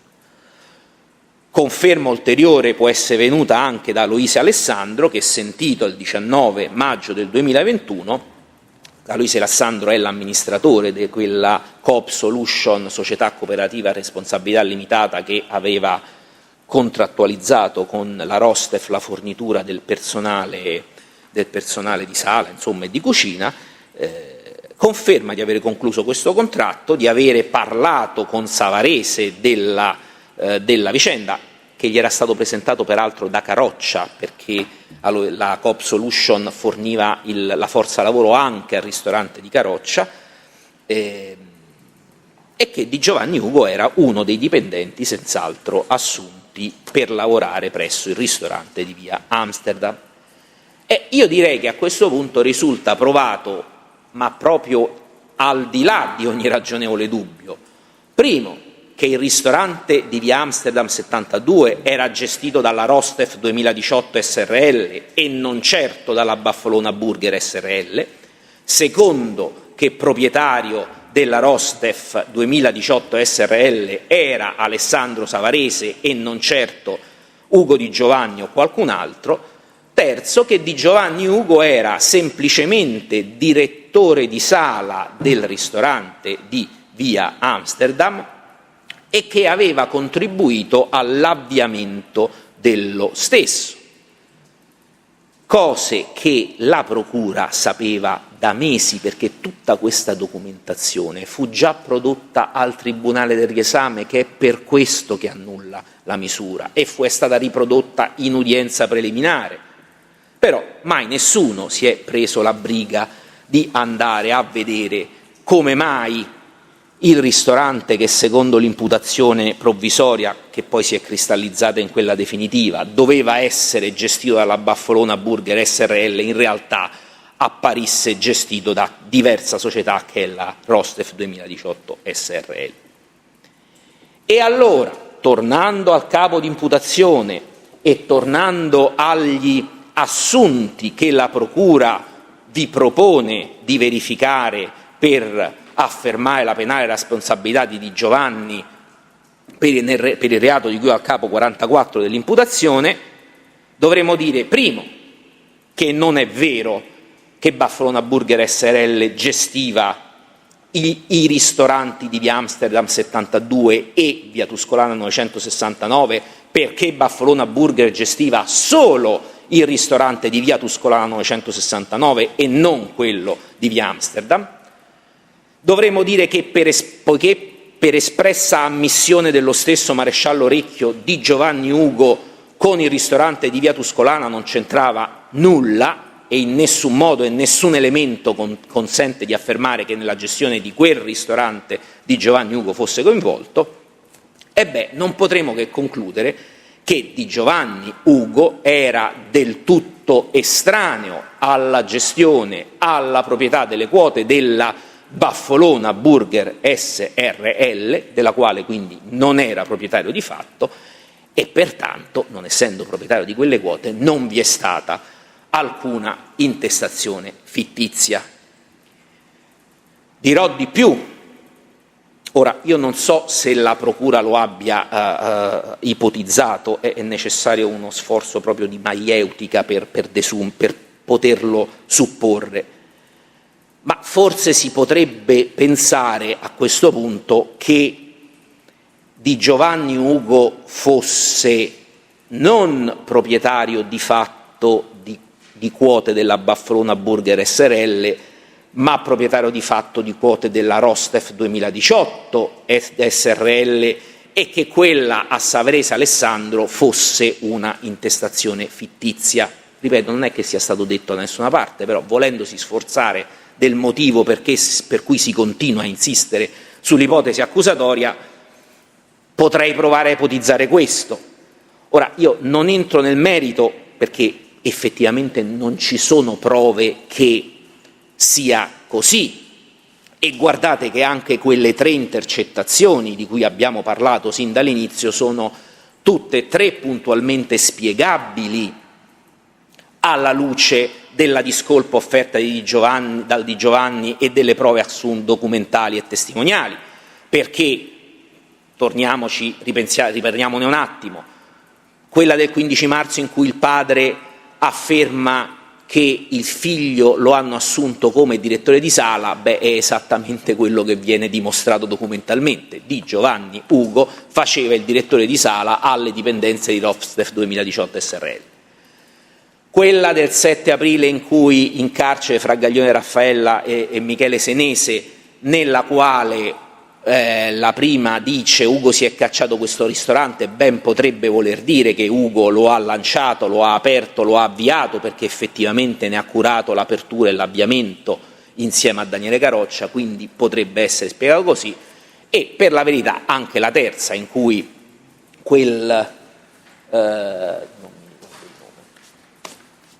Gaglione Antonio afferma che Di Giovanni ha il ristorante dell'Euro, potrebbe anche semplicemente voler dire che gestiva quel ristorante e quindi in tal senso lo aveva. Ma ripeto, non entro nel merito e ritengo che non ci siano prove che sia così, ma anche se fosse, è un fatto del tutto nuovo e del tutto diverso da quello di cui al capo 44.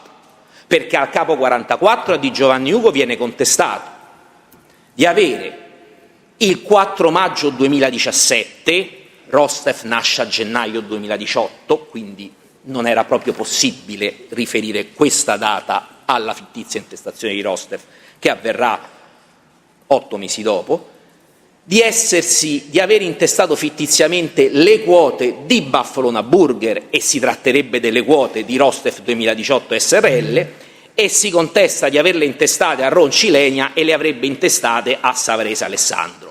Credo proprio che, partendo da questo capo di imputazione, anche a voler ipotizzare l'intestazione fittizia delle quote di Rostef SRL, non potreste voi giungere a una pronuncia di condanna, perché evidentemente bisognerebbe procedere alla contestazione di un fatto nuovo nelle forme di legge. Quindi quello che possiamo dire con certezza è che il fatto contestato al capo 44 dell'imputazione non sussiste, ed è con questa formula che vi chiedo di assolvere Ugo Di Giovanni. Vi ringrazio.